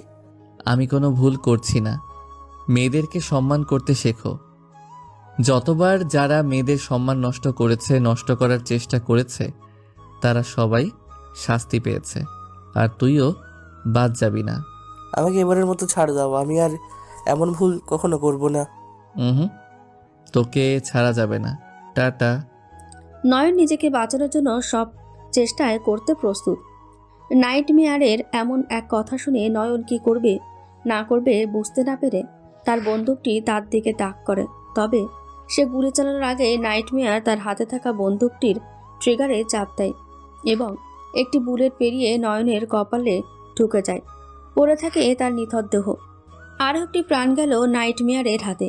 তবে যা মারা গেছে সে কোনো ধোয়া তুলসী পাতা নয়। দেশের সব রকম অবৈধ কাজের সঙ্গে সে যুক্ত। মন্ত্রী আশরাফুলের হয়ে কতই না নিরীহ মানুষের প্রাণ নিয়েছে সে। তারা হয়তো পাপের খাতাটাও ভরে গেছে, তাই হয়তো তাকে মরতে হলো। পরদিন সকালে তন্ময় ভার্সিটির ক্লাসরুমে বসে আছে। শুধু তন্ময় বললে ভুল হবে, সকল শিক্ষার্থীরাই বসে আছে। কিছুক্ষণ পর ক্লাসরুমে স্যারের আগমন ঘটে এবং তার হাতে রয়েছে কিছু কোশ্চেন পেপার, কারণ আজকে তাদের পরীক্ষা হওয়ার কথা রয়েছে। কিছুক্ষণের মধ্যেই স্যার সবাইকে সবার প্রশ্নপত্র দিয়ে দেয় এবং শুরু হয় এক্সাম। সবাই সবার মতো করে লিখে যাচ্ছে। তন্ময় লিখছে, কেউ কেউ আবার মাথা চুলকাচ্ছে প্রশ্ন কমন না পেয়ে। দেখতে দেখতে সবার এক্সাম দেওয়া শেষ হয়ে যায়। এক্সাম শেষে স্যার সবার উদ্দেশ্যে একটি কথা বলেন। আচ্ছা, এই তোমাদের একটা প্রশ্ন করতে চাই, আমি দেখতে চাই কে তার উত্তর দিতে পারে। Okay sir. আচ্ছা তোমরা বলো তো, ন্যায় প্রতিষ্ঠার জন্য যদি অন্যায়ের মাধ্যমে অপরাধের মাধ্যম বেছে নিতে হয় তাহলে তা কি ঠিক? স্যারের এমন প্রশ্ন ক্লাসে সবাই চুপচাপ হয়ে যায়। কিছুক্ষণ পর ঋতু দাঁড়িয়ে এই প্রশ্নটির উত্তর দিতে থাকে। স্যার, আমার দৃষ্টিকোণ থেকে ন্যায় প্রতিষ্ঠানের জন্য কেউ যদি অপরাধের আশ্রয় বেছে নেয় তবে তা সঠিক নয়। আইন তাকে সমর্থন করে না, কারণ আইন উদ্দেশ্য নয় বরং কর্মফল ও আচরণ দেখেই বিচার করে। ন্যায় অর্জনের পথ যদি অন্যায় হয় তাহলে সেই ন্যায় আর ন্যায় থাকে না। মহাত্মা গান্ধী বলেছিলেন, উদ্দেশ্য ভালো হলেও যদি পন্থা ভুল হয় তাহলে সেই ভালোর উদ্দেশ্য অর্থহীন। আমার কাছে এমন ন্যায় সম্পূর্ণই অর্থহীন। ন্যায় প্রতিষ্ঠানের জন্য আইন আছে, আইনের উপর আমাদের বিশ্বাস করতে হবে। ন্যায় অর্জনের জন্য যদি অপরাধের পথ বেছে নেওয়া হয় তাহলে সেই ব্যক্তি উদ্দেশ্য ন্যায়বান হলেও আচরণে সে দোষী। ন্যায়পথ ন্যায়ের মধ্যে দিয়েই হতে হবে, তবে সেটা সত্যিকারের ন্যায়। ক্লাসের সবাই ঋতুর উত্তরের সাথে সহমত পোষণ করতে থাকে, কারণ তার উত্তরটি যথার্থ। দারুণ বলেছ। তবে ক্লাসে কি কেউ নেই যে এর বিরুদ্ধে অবস্থান করবে, উত্তর দিতে পারবে? স্যার ক্লাসের সবার দিকে তাকাচ্ছে, কিন্তু কেউ রাজি হয় না। স্যার এক সময় লক্ষ্য করেন তন্ময় মুচকি হাসি হাসছে। তিনি কিছুটা বিরক্ত হয়ে বলেন, তন্ময়, তুমি এমনভাবে বলছো কেন? তুমি কি এর উত্তর দিতে পারবা? পারলে স্ট্যান্ড আপ। তন্ময় উঠে দাঁড়ায় এবং বলতে শুরু করে, যদি ন্যায় প্রতিষ্ঠার একমাত্র পথ হয়ে ওঠে অপরাধ, তবে সে অপরাধ আর অপরাধ থাকে না, সে হয়ে ওঠে এক ধরনের ন্যায়ের আর্তনাদ। এই সমাজটা বড় অদ্ভুত, যেখানে অন্যায় দিনে দিনে স্বাভাবিক হয়ে যাচ্ছে আর ন্যায় ক্রমশ নিষিদ্ধ হয়ে পড়েছে, যেখানে সত্য বললেই তকমা জোটে উস্কানি আর প্রতিবাদ করলেই বলা হয় অপরাধী। এই সমাজেই কখনো কখনো ন্যায় প্রতিষ্ঠার জন্য একজন মানুষকে অপরাধী হতে হয়। সবাই বলে অন্যায়ের বিরুদ্ধে আইন দিয়ে লড়তে হয়, কিন্তু প্রশ্ন একটাই, যদি আইনটাই অন্যায়ের পক্ষে দাঁড়িয়ে থাকে তখন কি হবে? যখন আদালতের রায় নির্ধারণ করে ক্ষমতা, বিচার নয়, যখন অপরাধীরা থাকে সিংহাসনে আর সত্যবাদীরা অবস্থান নেয় মাটির নিচে, তখন কি সেই ব্যবস্থার ভিতরে থেকে ন্যায় সম্ভব? একজন যখন দেখেন তার সামনে সব দরজা বন্ধ, সব রাস্তা ধ্বংস, তখন সে নিজেই রাস্তা তৈরি করে। হ্যাঁ, হয়তো সেই রাস্তা রক্তে ভেজা, হয়তো সমাজ তাকে বলে অপরাধী, কিন্তু সেই রক্ত ঝরে ন্যায় ফেরানোর জন্য, অন্যায় নির্মূল করার জন্য। তাই স্যার, আমার মতে অন্যায়কে থামাতে যে হাত অস্ত্র তোলে সেই হাত অন্যায়ের নয়, প্রয়োজনে ন্যায়ের প্রতীক। সে হয়তো নিয়ম ভাঙে, কিন্তু তার হৃদয়ে থাকে প্রতিবাদ আর তার চোখে থাকে প্রতিজ্ঞা। কারণ সবাই আইন মানে, কিন্তু কেউই বলে না আইনের উপরে আছে বিবেক, আর বিবেকের উপরে আছে মানবতা। যখন আইন ন্যায় দিতে ব্যর্থ হয় তখন অপরাধী হয়ে ওঠে ন্যায়ের সর্বশেষ হাতিয়ার। লোকচক্ষুর আড়ালে যখন কোনো ব্যক্তি বা ব্যক্তিবর্গ দিনের পর দিন অপরাধ করে চলে, যেখানে আইন তাদের ঠিকিটও ছুঁতে পারে না, এমনকি আইনও হয়তো তার সাথে জড়িত, তখন অপরাধী হলো ন্যায় প্রতিষ্ঠার উত্তম মাধ্যম। তন্ময় তার বলা শেষে চুপ হয়ে যায়। ক্লাসের সবাই তার উত্তর শুনে এক প্রকার মুগ্ধ। স্যারও অবাক হয়ে তার বর্ণনা শুনছিলেন। দারুণ বলেছে তন্ময়, অসাধারণ। বসো। তন্ময় এবার তার সিটে বসে যায়। ঋতুও মুগ্ধ হয়ে তার কথা শুনছিল।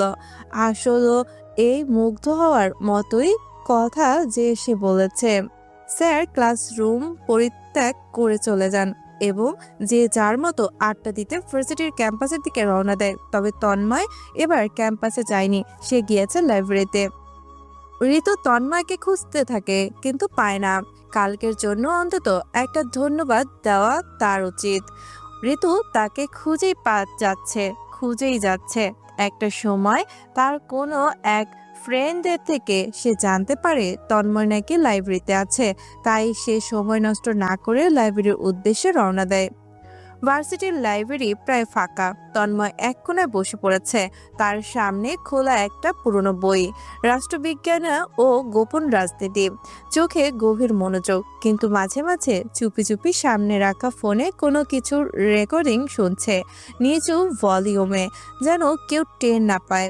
এমন সময় হঠাৎ করেই সে অনুভব করে তার পাশে কেউ একজন হয়তো তার পাশের চেয়ারটা এসে বসেছে। সে কিছুটা চমকে ওঠে, মাথা তুলে দেখে ঋতু বসে আছে এবং তার দিকে তাকিয়ে আছে।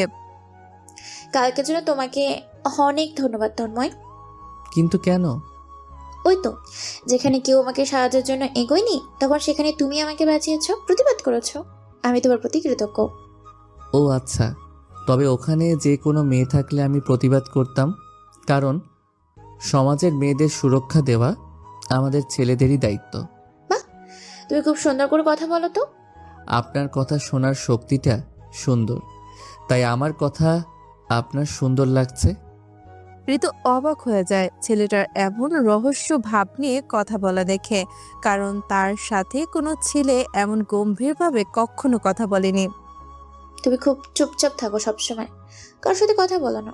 আজ লাইব্রেরিতে দেখে একা একা বসে আছো, কোনো এক্সামের প্রস্তুতি তো নিচ্ছি নাকি?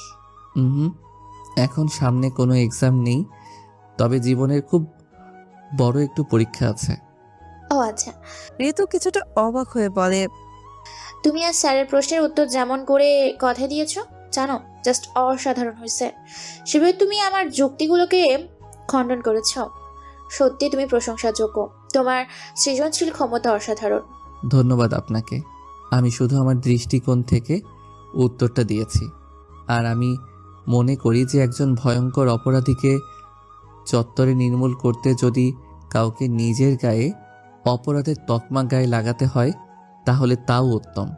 কারণ এমন মানুষেরা যারা অপরাধকে চিরতরে নির্মূল করতে চায়, তাদের ভাবনা সেখানে তা থেকে শুরু হয় যেখান থেকে আইনের চিন্তা ভাবনা বন্ধ হয়। আর বর্তমান সময়ে এই দেশে সত্য বলা এখন বিপজ্জনক। তোমার কথা শুনে আমি বারবার মুগ্ধ হয়ে যাচ্ছি। আর তুমি আসলেই অন্যরকম, সবার থেকে আলাদা। আস্তে করে কথাটি বলে ঋতু। কিছু কি বললেন? না তো, কিছু তো বলিনি। আচ্ছা, আমরা কি বন্ধু হতে পারি? আমার সাথে বন্ধুত্ব করে কি হবে? আমি অনেক গরিব, আর আপনার সাথে আমার স্ট্যাটাস যায় না।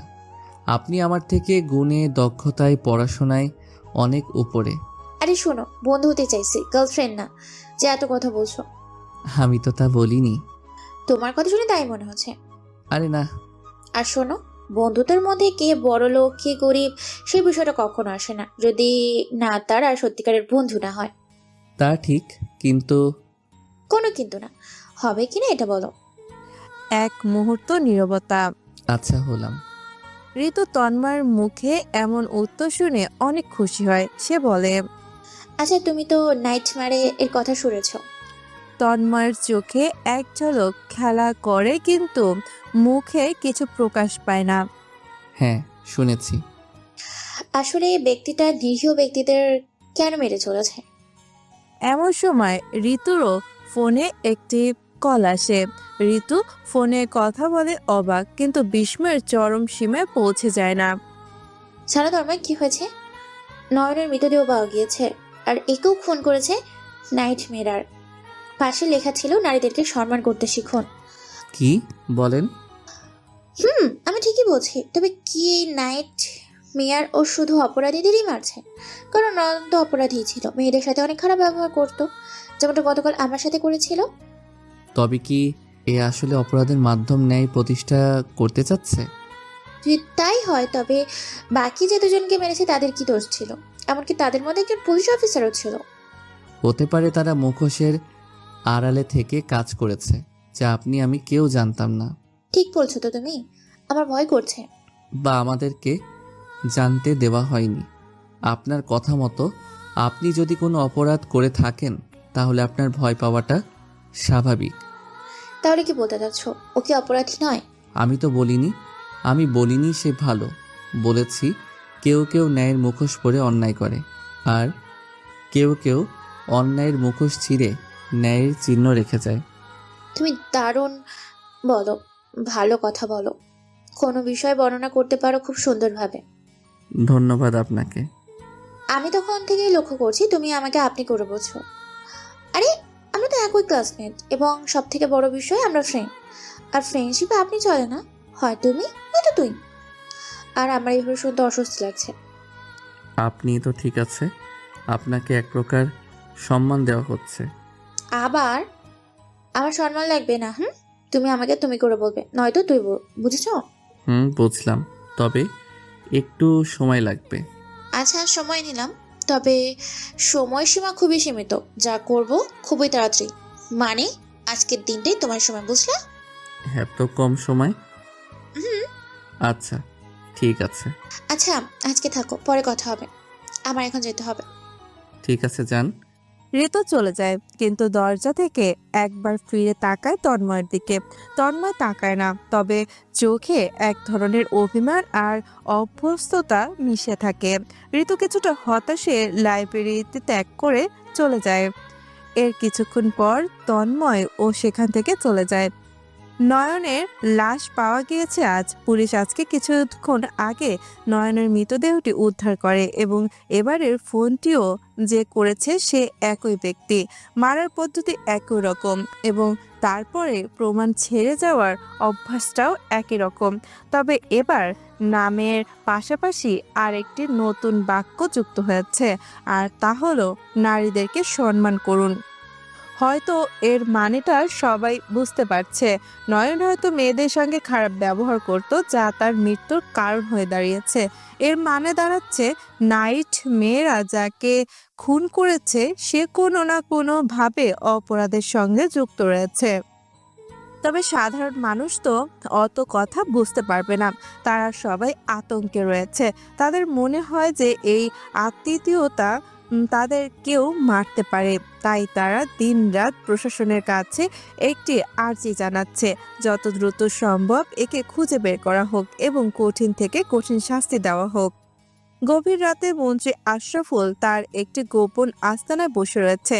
সঙ্গে রয়েছে তার কিছু বিশ্বস্ত লোক, যারা তাকে সব কাজে সহায়তা করে। আশরাফুল এখন খুবই চিন্তিত, কারণ তার একে একে লোকজন মারা পড়ছে। প্রথমে মারা গেল আরিফ, তারপরে ইন্সপেক্টর রাকিব এবং তারপরে তার খুবই কাছের একজন লোক নয়ন, যে কিনা ঢাকা শহরে চাঁদাবাজির দায়িত্ব সামলাতো। তার মুখে চিন্তার ভাঁজ, সঙ্গে রয়েছে প্রচন্ড রাগ। কে এই নাইটমেয়ার? কেনই বা তোর তাকে ধরতে পারছিস না?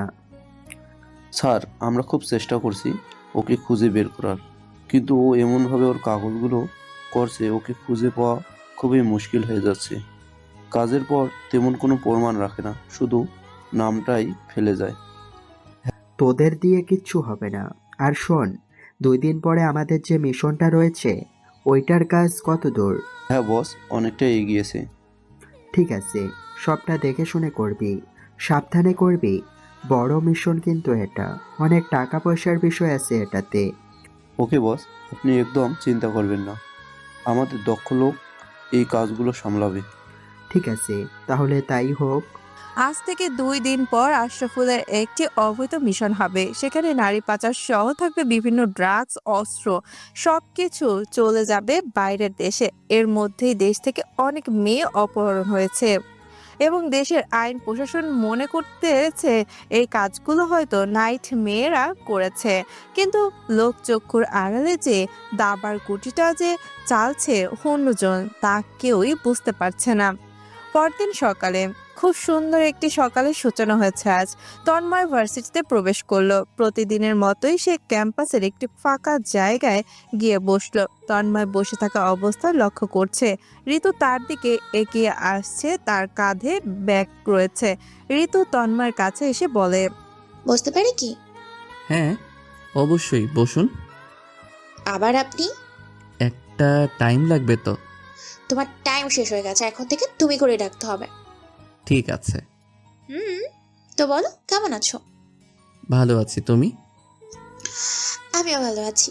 বাহ, অবশেষে তুমি বললে, শুনে ভালো লাগলো। তোমার বাবা মা কিভাবে মারা গেছেন? সড়ক দুর্ঘটনায়। অনেক কষ্টকর মুহূর্ত ছিল। তোমার তখন কত বছর বয়স ছিল? তখন আমার বয়স 11 বছর ছিল। অনেক কম বয়সে হারিয়েছো তো। তারপর থেকে নিজে নিজে মানুষ হয়েছে, পড়াশোনাটা ধরে রেখেছিলাম। ভালো করেছো। আচ্ছা শোনো, হ্যাঁ বলো। ভার্সিটি শেষ করে আজকে একটু অপেক্ষা করো তো। কেন? আজকে এক জায়গায় যাবো তোমাকে নিয়ে। আমাকে নিয়ে কেন? এত কথা বলো কেন? ওয়েট করতে বলেছি, করবা বাস। তন্ময় কিছুক্ষণ চুপ থাকার পর বলল, ওকে। দূর থেকে ওদের এই বন্ধুত্ব আরেকজন পর্যবেক্ষণ করছে, আর ও হলো আমার। তার মনে তন্ময়ের প্রতি রাগ আর ক্রোধ বেড়ে চলেছে, কারণ ও ঋতুকে পছন্দ করে, কিন্তু ঋতু ওকে পছন্দ করে না। উল্টো ঋতু তন্ময়ের সাথে ক্লোজ হচ্ছে। ভার্সিটির ক্লাস শুরু হওয়ার ঘন্টা পড়ে গেল। তন্ময় ও ঋতু ক্লাসের উদ্দেশ্যে রওনা দেয়। তাদের সাথে আমানও যেতে থাকে। ক্লাসে সকল শিক্ষার্থী বসে রয়েছে। কিছুক্ষণ পর স্যার ক্লাসরুমে ঢুকলো এবং স্যারের হাতে রয়েছে গতকালকের পরীক্ষার result. Hello student. Hello sir. তোমাদের জন্য আজকে একটা অন্যরকম ঘটনা ঘটতে চলেছে। স্যারের এমন কথা শুনে ক্লাসের সবাই অনেকটা অবাক হয়ে যায় এবং উৎসুক হয়ে যায়, কারণ তারা জানতে চায় হঠাৎ কি এমন হলো। সবার উদ্দেশ্যে বলে, গতকালকের পরীক্ষার রেজাল্ট ঘোষণা করতেছি আমি। এবার থার্ড হয়েছে আলিশা। আলিশার থার্ড দেওয়ার কথা শুনে ক্লাসের সবাই অতটাও অবাক হয়নি, কারণ সেকেন্ড এবং থার্ড প্লেস তিশা এবং আলিশার মধ্যে অদল বদল হয়। আর আলিশা যেহেতু থার্ড হয়েছে, তার মানে সেকেন্ড হয়েছে তিশা, আর ফার্স্ট হয়েছে বরাবরের মতো ঋতু। সবার ধারণা এটাই। সেকেন্ড হয়েছে ঋতু। তবে এবারে ক্লাসে সবাই থমকে যায়, কারণ ঋতু সেকেন্ড হয়েছে। যা অবাক করার মতো যে মেয়েটা সবসময় ফার্স্ট হয়ে এসেছে, সে আজকে সেকেন্ড হয়েছে। এমনকি ঋতু নিজেও অবাক। এখন সবার ধারণা হয়তো তিশা এবার ফার্স্ট হয়েছে। কি হলো, তোমরা ভাবছো তাহলে ফার্স্ট কে হলো, তাই তো? তোমাদের হয়তো মনে হচ্ছে ঋতু ফার্স্ট হয়েছে, কিন্তু তোমাদের ধারণা ভুল। ঋতু চতুর্থ হয়েছে। এবার ক্লাসের সকল জনতা আরো বিস্ময়ের সাথে বলে, তাহলে স্যার ফার্স্ট কে হয়েছে? ক্লাসের সবাই জানতে চায় কে সেই ব্যক্তি যে কিনা এদেরকে পেছনে ফেলেছে, কে সেই শিক্ষার্থী যার জন্য এরা তিনজন পেছনের সিরিয়ালে চলে গেছে। তো শোনো তোমরা, এবার ফার্স্ট হয়েছে তন্ময়। স্যারের মুখে তন্ময়ের নামটি শুনে ক্লাসের অনেকে তো বলেই ফেললো, হোয়াট? কংগ্রাচুলেশনস তন্ময়। তন্ময় একটি মুচকি হাসি হেসে বলে, থ্যাংক ইউ স্যার। তোমরা জানো, আমি যখন ওর খাতাটা কাটতেছিলাম তখন আমি সেখানে এফোর্ট দেখিনি, কিন্তু যখন আমি তার খাতার গভীরে ঢুকি তখন আমি অবাক হয়ে যাই, কারণ তার সমস্ত আনসার তোমরা বাকিদেরকে বিট করতেছিল। স্যার তন্ময়ের নামে আরো কিছুক্ষণ প্রশংসা করেন, তারপর তিনি তার ক্লাসে মনোযোগ দেন। আর অন্যদিকে ঋতু তন্ময়ের ফার্স্ট হওয়ার কথা শুনে হতাশ না হয়ে খুশি হয়, কারণ তন্ময়কে যে সে পছন্দ করে, কারণ সে সব সময় ক্লাসের মধ্যে তন্ময়ের দিকে তাকিয়ে থাকে। ক্যাম্পাসে বসতে গেলে তন্ময়কে খোঁজে, ইদানিং রাত্রে ঘুমের ঘোরেও সেটার মুক্তি দেখে। তো এগুলোকে আমরা কি বলবো? একজন মেয়ে যে কিনা সবসময় ফার্স্ট হয়ে এসেছে, হঠাৎ করে তার পজিশন পিছালে অবশ্যই তার একটু খারাপ লাগার কথা, কিন্তু ঋতুর ক্ষেত্রে পুরাই উল্টো। তার তো কোনো দিকে দিয়ে খারাপ লাগেনি, বরঞ্চ সে আরো খুশি হয়েছে। ক্লাসের মধ্যে ঋতু এবার তন্ময়ের দিকে তাকায় এবং ঠিক সেই সময়টাতে তন্ময়ের চোখে তার চোখ পড়ে। দুজন দুজনকে দেখছে। তন্ময় একটু মুচকে হাসি দেয়, যা দেখে ঋতু চোখ নামিয়ে নেয় এবং ক্লাসে মনোযোগ দেয়। কিছুক্ষণ পর স্যার তার ক্লাস শেষ করে ক্লাসরুম ত্যাগ করেন। তন্ময় ভার্সিটির ক্যাম্পাসে বসে রয়েছে, কারণ তাকে ঋতু অপেক্ষা করতে বলেছিল। কিছুক্ষণ পর সেখানে ঋতু আসে। তো কি খবর বলো? এই তো ভালো, তোমার? ভালোই। তো ফার্স্ট হয়ে কেমন লাগছে বলো? আগের মতনই। আচ্ছা, এখন চলো।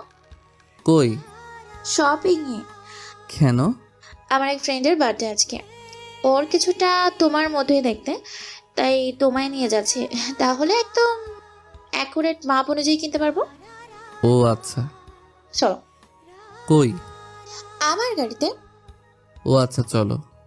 তন্ময় ঋতুর গাড়ির ড্রাইভিং সিটের পাশে গিয়ে বসে। তুমি ড্রাইভিং করতে পারো? ঋতু কথাটি মজা করে বলে, কারণ সে জানে জন্মের পক্ষে গাড়ি চালানো সম্ভব নয়। কারণ সে যে পরিবেশে বেড়ে উঠেছে সেখানে এরকম সুবিধা কখনোই ছিল না। কিন্তু তন্ময় উত্তর দেয়, পারি তো। মজা করছে আমার সাথে? না তো মজা কেন করব? সত্যি পারো? হ্যাঁ পারি। তো চলো আমি দেখি।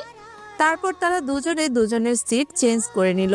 ঋতু এখনো ভাবছে সে হয়তো মজা করছে, কিন্তু তন্ময় যখন গাড়ি ড্রাইভ করে শুরু করলো, একদম প্রফেশনালদের মতো সে গাড়ি চালাচ্ছে। ঋতু এবার অবাকের চরম সীমায়। তুমি তো খুব ভালো ড্রাইভিং করতে পারো, কই শিখছো? গাড়ি চালিয়েছি অনেকের আমি, ড্রাইভার হিসেবে। এইভাবেও নিজের পড়াশোনার খরচ চালিয়েছি। ও আচ্ছা, এই জন্য। হুম। কিছুক্ষণ পর তন্ময় গাড়িটি একটি শপিং মলের সামনে নিয়ে গিয়ে দাঁড় করায়। প্রথমে ঋতু নামে গাড়ি থেকে, তারপর তন্ময় নামে। দুজন শপিং মলের ভিতরে প্রবেশ করে এবং ঋতু তন্ময়ের মাপ অনুযায়ী সবকিছু কিনতে থাকে। ঋতু কেনাকাটা শেষে বিল পেমেন্ট করে শপিং মল থেকে বের হয়। তারা করা শপিংগুলোর মধ্যে রয়েছে jeans pant, T shirt, polo full, sleeve shirt ইত্যাদি। ঋতু সমস্ত ব্যাগ তন্ময়ের হাতে দিয়ে বলে, এগুলো তোমার। কি করছো কি? আমি কেন নিব এগুলো? এগুলো তো তোমার ফ্রেন্ডের জন্য। আরে আমার কোনো ফ্রেন্ডের বার্থডে না, আমি তোমায় এমনি এমনি বলেছি, নাহলে তো তুমি আসতেই না। ও, তবে আমি এগুলো নিতে পারবো না। কেন পড়বে না? জানি না, তবে পারবো না। তুমি কি অন্য কিছু ভাবছো তন্ময়? না তো। আমরা তো একে অপরের ফ্রেন্ড হই, সো এটাতে অস্বস্তি বোধ করে কিছু নেই। ঠিক আছে, কিন্তু তবুও। কোনো কিন্তু না, আমি এত কিছু জানি না। তুমি আর একটা কথাও বলবে না। তন্ময়কে অনেক জোরাজুরির পর সে নিতে রাজি হয়। এরপর ঋতু একটা কল আসে, আর্জেন্ট কল। সে কথা বলার পর তন্ময়কে জানায়, আমার এখন যেতে হবে। আচ্ছা তুমি যাও, আমি চলে যাব। ওকে। ঋতু তার গাড়ির কাছে যায়। গাড়িতে প্রবেশ করার পূর্বে তন্ময়কে জোর করে বলে, এই যে শোনো, কি?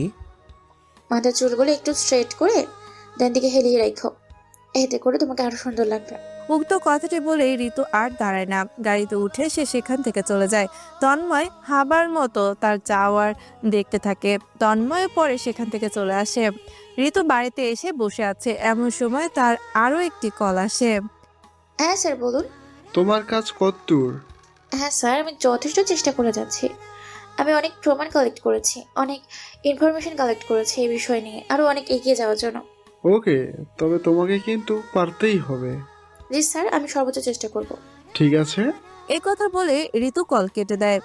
এভাবেই সময় কাটতে থাকে এবং দেখতে দেখতে মন্ত্রী আশরাফুলের মিশন কমপ্লিটের দিনও চলে আসে। আর তার এই মিশনকে নেতৃত্ব দিচ্ছে তাদের এক লোক রায়হান। তাদের সমস্ত কিছু গোছানো রেডি, এখন শুধু পাচার করবে। 35 জন নারী রয়েছে বিভিন্ন ড্রাগস এবং অস্ত্র। রায়হান সহ তার কিছু লোকজন শহর থেকে অনেকটা দূরে একটু পরিত্যক্ত গোডাউনে তাদের এই অবৈধ কাজটি করছে। এমন সময় রায়হানের কাছে একটা কল আসে। তাকে ফোনটি করেছে মন্ত্রী আশরাফুল। রায়হান ফোনটি রিসিভ করে। কিরে, সব কি ঠিকঠাক? জি বস, সব আমাদেরই প্ল্যানের মতো যাচ্ছে। শোন, কোনো যেন ভুল না হয়, সব কিছু অনেক সতর্কতার সাথে করবি। হ্যাঁ বস, আমরা যথেষ্ট সতর্ক অবস্থায় আছি। গুড। আর শোন, তোর যদি এই কাজটা সফলভাবে করতে পারিস তাহলে তোদের জন্য পুরস্কার আছে। বস, আপনি একদম চিন্তা করবেন না, কাজে কোনো প্রকার ভুল হবে না। আপনি শুধু পুরস্কার রেডি রাখেন। ঠিক আছে, ভালো করে কর।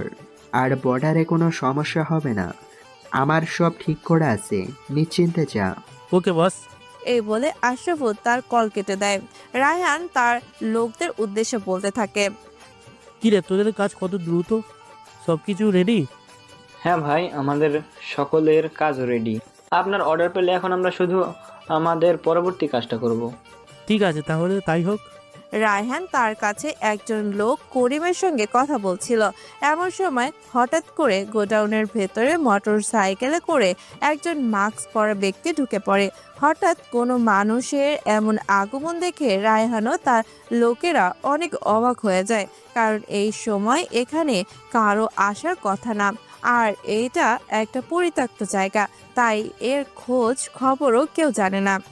লোকটি ভেতরে প্রবেশ করার পর মোটর সাইকেল থেকে নামে এবং তার উপর হেলান দিয়ে বসে যায়।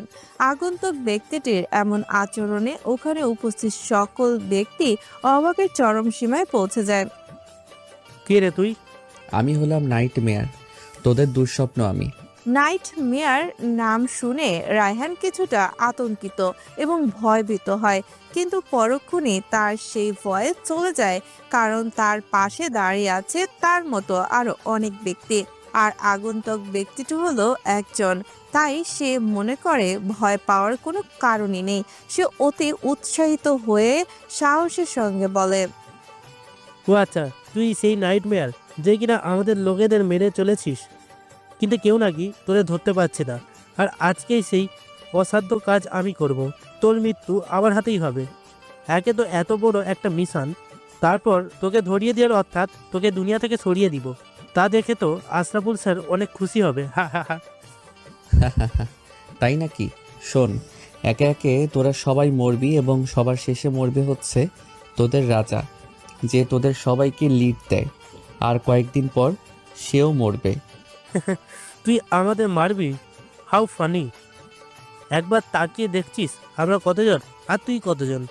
হাসাইলি রে, তোদের মতো চুনোপুটিদের মারতে কতজন লাগবে? সিংহ তার নতুন রাজত্বের সূচনা করতে এসেছে। তার এই বিশাল সাম্রাজ্য দেশ, জনগণ, জাতির জন্য অনেক উত্তম হবে। তা সময় বলে দেবে। এখন বল, তুই আমাদের পিছে লাগছিস কেন? আর আজকে করতে এখানেই বা এলি কেন? তোর কি প্রাণের ভয় নেই? মরতে নয়, মারতে এসেছি, আর তোদের এই মিশন অসফল করতে এসেছি। তুই করবি আমাদের মিশন অসফল? তোদেরকে ধুলোই মিশিয়ে দিব। আচ্ছা, অনেক ডায়লগ হলো, এবার অ্যাকশনে প্রবেশ করা যাক। এ কথা বলেই রায়হান তার লোকদেরকে নির্দেশ দেয় নাইট মেয়ারের উপর হামলা করার জন্য। রায়হানের অনেক কয়েকজন লোক নাইট মেয়রের দিকে খুব ক্ষিপ্ত গতিতে তেড়ে যেতে থাকে।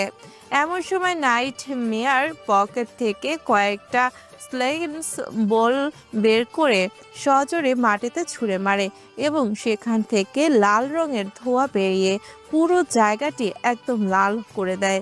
কেউ কিছু দেখতে পারছে না, এরই মধ্যে শুধু চিৎকারের আওয়াজ শোনা যাচ্ছে। কিছুক্ষণ পর ধোঁয়াগুলো কেটে যায়। ধোঁয়া কেটে যাওয়ার পর রায়হান দেখতে পায় যার সাথে যত লোকজন ছিল সবাই মাটিতে পড়ে আছে। এর মানে দাঁড়ায় নিমিষের মধ্যে নাইট মেয়ার এদের সবাইকে মেরে ফেলেছে। এবার রায়হানের মনে ভয়ের সৃষ্টি হতে থাকে। কিরে, এখন ভয় পাচ্ছিস কেন? খুব তো লাফাইতেছিলি। আমায় নাকি তুই মারবি, আমি নাকি তোর কিচ্ছু করতে পারবো না। তো এখন তুই চুপ কেন? ভাই, আমায় ক্ষমা করে দিন। ক্ষমা? তোর মুখেতে এসব সব মানায় না। তুই না বীর, আমাকে একাই মেরে দিতে পারবি? আয়, মার মার আমায়। রায়হান কি নিশ্চুপ হয়ে দাঁড়িয়ে আছে, কারণ সে জানে তার আর কিচ্ছু করার নেই। কারণ যে মানুষ এতগুলো লোককে নিমিষের মধ্যে মেরে দিতে পারে, তাহলে তার কাছে তো সে কিছুই না। গোডাউনের ভিতরে যে যত ঘটনা ঘটেছিল সবকিছু বন্দিরত মেয়েরা দেখতেছিল। তোরা এতগুলো মেয়ের জীবন নষ্ট করতে চেয়েছিলি, দেশের এই নামি দামি সম্পদ বাইরের দেশে পাচার করতে চেয়েছিলি, তোরা যুব সমাজের মধ্যে মাদক ছড়িয়ে দিতে চেয়েছিলি, তোরা দেশের বিরুদ্ধে অস্ত্র সাপ্লাই দিতে চেয়েছিলি। তারপরও বলছিস যে আমি তোদের ছেড়ে দেব? How funny! সিংহকে কখনো তার শিকার ছাড়তে দেখেছিস তুই? আমি জানি দেখিসনি, কারণ সিংহটার টার্গেট থেকে সরে না, তাই আমিও সরতে পারবো না। এই বলে নাইট মেয়ার রায়হানের দিকে তার বন্দুক তাক করে এবং গুলির ট্রিগারে চাপ দেয় এবং খুব দ্রুত গতিতে একটি বুলেট বের করে রায়হানের কপাল ভেদ করে বেরিয়ে যায়। পরে তা থাকে শুধু তার নিথর দেহ। এভাবেই ধ্বংস হবে প্রতিটি অপরাধ, প্রতিটি অসাধু ব্যক্তি। অপরাধ করবে তো সে মরবে। মাফিয়া ওয়ার্ল্ডকে ভুল পথে চালিত করা আশরাফুল, তোর সময়ও এবার ঘনিয়ে এসেছে। কথাটি বললে নাইট মেয়ার সেখান থেকে চলে যায়। পুলিশ গোপন সূত্রে খবর পায় এবং সেই পরিত্যক্ত গোডাউন থেকে নিরীহ মেয়েদেরকে উদ্ধার করে এবং রায়হান সহ তার লোকজনদের লাশগুলো পোস্টমর্টমে পাঠায়। চ্যানেল 32-এর একটি নিউজে বলা হয়েছে, এখন আমরা কথা বলবো পুলিশ কমিশনারের সাথে, কারণ আবার খুন হয়েছে, যা কিনা করেছে নাইটমেয়ার। তবে এবার শুধু একটিমাত্র খুন হয়নি, খুন হয়েছে অনেকগুলো মানুষ। তবে এর পিছনে কারণও রয়েছে। তো চলুন সবটা আমাদের পুলিশ কমিশনার জাহাঙ্গীর আলমের থেকে বিস্তারিত শোনা যাক। তো এই মুহূর্তে আমরা ওনার কাছে চলে যাচ্ছি। পুলিশ কমিশনার জাহাঙ্গীর আলম বলতে থাকে, আমরা আজ সকাল হওয়ার কিছুক্ষণ পূর্বে গোপন সূত্রে খবর পাই যে ওই গোডাউনটিতে মেয়েরা বন্দি আছে, যারা এই কয়েকদিনে দেশ থেকে নিখোঁজ হয়েছে। এই খবরটি পেয়েছি আমরা একটা ফোন কলের মাধ্যমে। তবে ফোন কলটা কার ছিল তা আমি জানি না। আমরা পরে ফোন করে ডিটেলস বের করার চেষ্টা করি, কিন্তু সব কিছু ছিল ফেকভাবেই রেজিস্ট্রেশন করা। আমরা লোকটার কথা মতো পরিত্যক্ত গোডাউনে যাই এবং সেখানে গিয়ে দেখতে পারি অনেকগুলো লাশ ফ্লোরে ছড়িয়ে ছিটিয়ে রয়েছে এবং তাদের থেকে কিছুটা দূরে একটা নির্দিষ্ট জায়গায় 35 জন মেয়ে বন্দি অবস্থায় রয়েছে। ওখানে শুধু তারা বন্দি হয়েছিল না, ওখানে আরও অস্ত্র, ড্রাগস ও দেশের কিছু নামি দামি এবং নামকরা মূল্যবান সম্পদও ছিল। এখন যদি আমরা লাশের কথাগুলো বলতে যাই, আসলে তাদের হত্যা করেছে নাইট মেয়র, কারণ তাদের সবার লাশের পাশে লেখা ছিল তার নামটি। তবে আরেকটি লাইনে লেখা ছিল, যা হলো দেশকে ভালোবাসুন, দেশের কল্যাণের জন্য কাজ করুন, আর নারী জাতি হলো আমাদের দেশের মূল্যবান সম্পদ। এর অর্থ দাঁড়ায় যে নাইট মেয়র এই অপরাধের সাথে জড়িত নয়। যারা এই অপরাধ করতেছিল তাদের সে থামাইতে গেছিল। আমরা বিষয়টা নিশ্চিত হওয়ার জন্য সেখানে বন্দি মেয়েগুলোর সাথে কথা বলে এবং তারা আমাদেরকে জানায় এবং এই নাইট মেয়র তাদের বাঁচাতে এসেছিল। তো এইখানে আমরা স্পষ্ট হই যে সে অপরাধের বিরুদ্ধে কাজ করেছে, তবে সে এর আগে তাদের খুন করেছে। তারা কি কোনো অপরাধে জড়িত ছিল? আমরা পরবর্তীতে তাদের বিষয়ে অনেক ঘাটাঘাটি করার পর জানতে পারি তারা সবাই কোনো না কোনো অবৈধ কাজের সঙ্গে জড়িত ছিল। তবে তারা সবার সামনে ভালো মানুষের মুখোশ পরে থাকতো। যদিও অপরাধ তো অপরাধী, আইন নিজের হাতে তুলে নেওয়া এক ধরনের অপরাধ। আমরা এখনো চেষ্টা করছি, যত দ্রুত পারি ওকে খুঁজে বের করব। পুলিশ কমিশনার এতটুকু বলে সেখান থেকে চলে যায়। এরপরে নিউজ রিপোর্টার বলেন, দর্শক, আপনারা সবাই সবটা শুনলেন পুলিশ কমিশনার জাহাঙ্গীর আলমের মুখ থেকে। তবে নাইটমেয়ার কি দেশের ভালোর জন্য কাজ করছে? যদি তাই হয় তবে তা দেশের জন্য মঙ্গলকর। তবে সে আইনের চোখে দোষী।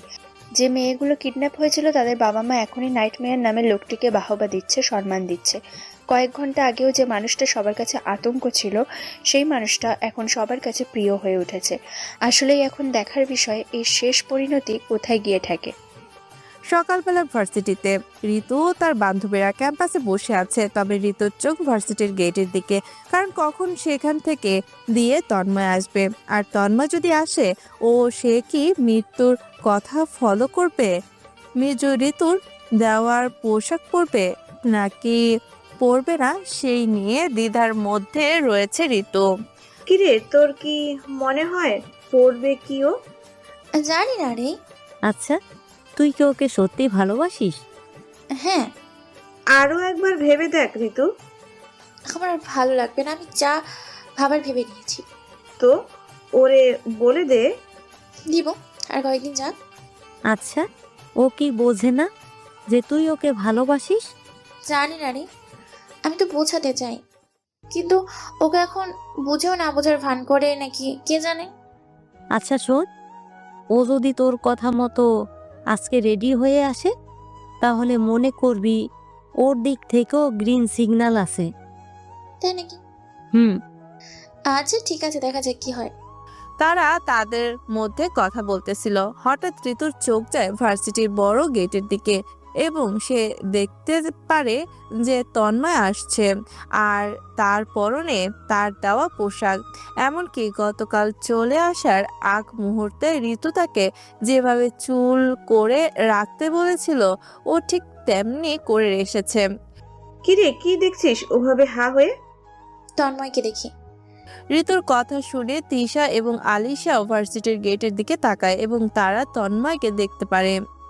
আরে তন্ময়কে আজকে তো খুব হ্যান্ডসাম লাগছে। এই, তোর ওর দিকে নজর দিবি না। আচ্ছা বাবা, আচ্ছা। তিশা এবং আলিশা হাসতে হাসতে ঋতু সেখান থেকে উঠে তন্ময়ের কাছে যেতে থাকে এবং তন্ময়ের কাছে কি সে বলে, বাহ হিরো বাহ, এখন তো তোমাকে দারুণ লাগছে। ধন্যবাদ। একটা কাজলের ফোঁটা দিলে আসতে পারো নাই? তোমার উপর না জানি আর কত মেয়ে নজর দিয়ে দিবে। আজ তোমার যদি কোনো প্রপোজও করে বলো অ্যাকসেপ্ট করবে না। কেন? আমারও তো প্রেম করতে মন চায়। তন্ময় মজা করে কথাটা বলে। ভুলেও যদি এমনটা করিস না তাহলে তোকে মেরে ফেলবো আমি। আচ্ছা আচ্ছা, তুমি রাগ হইও না। এরপর ঋতু এবং তন্ময় ক্যাম্পাসের একটি ফাঁকা জায়গাতে বসে নিজেদের মধ্যে বিভিন্ন বিষয় নিয়ে গল্প করতে থাকে। কথা বলার এক পর্যায়ে তন্ময় একটু সাইডে যায় এমার্জেন্সি কাজের জন্য। আচ্ছা, তুমি এখানে কিছুক্ষণ বসো, আমি আসতেছি একটু। ওকে যাও, আমি আছি এখানে। তন্ময় এই কথা বলে সেখান থেকে চলে যায় এবং তার কাঁধের ব্যাগটি ওখানে সাইডে রেখে চলে যায় সে। ঋতু তন্ময়ের ব্যাগটির দিকে তাকায় এবং দেখতে পারে যে একটি ডায়েরি ব্যাগটি থেকে কিছুটা বের হয়ে আসে। ঋতু কৌতূহলবশত সেই ডায়েরিটি বের করে এবং তার প্রথম পৃষ্ঠা উল্টিয়ে দেখতে পারে লাল কালি দিয়ে সেখানে লেখা রয়েছে, আমি হলাম নাইটমেয়ার, সবার দুঃস্বপ্ন। মাফিয়া ওয়ার্ল্ডকে আমি আমার কন্ট্রোলে খুব শিগগিরই নিয়ে নেব। তারপর সূচনা হবে এক নতুন স্বর্ণযুগের, যেখানে রক্ত দিয়ে লেখা থাকবে আমার নাম।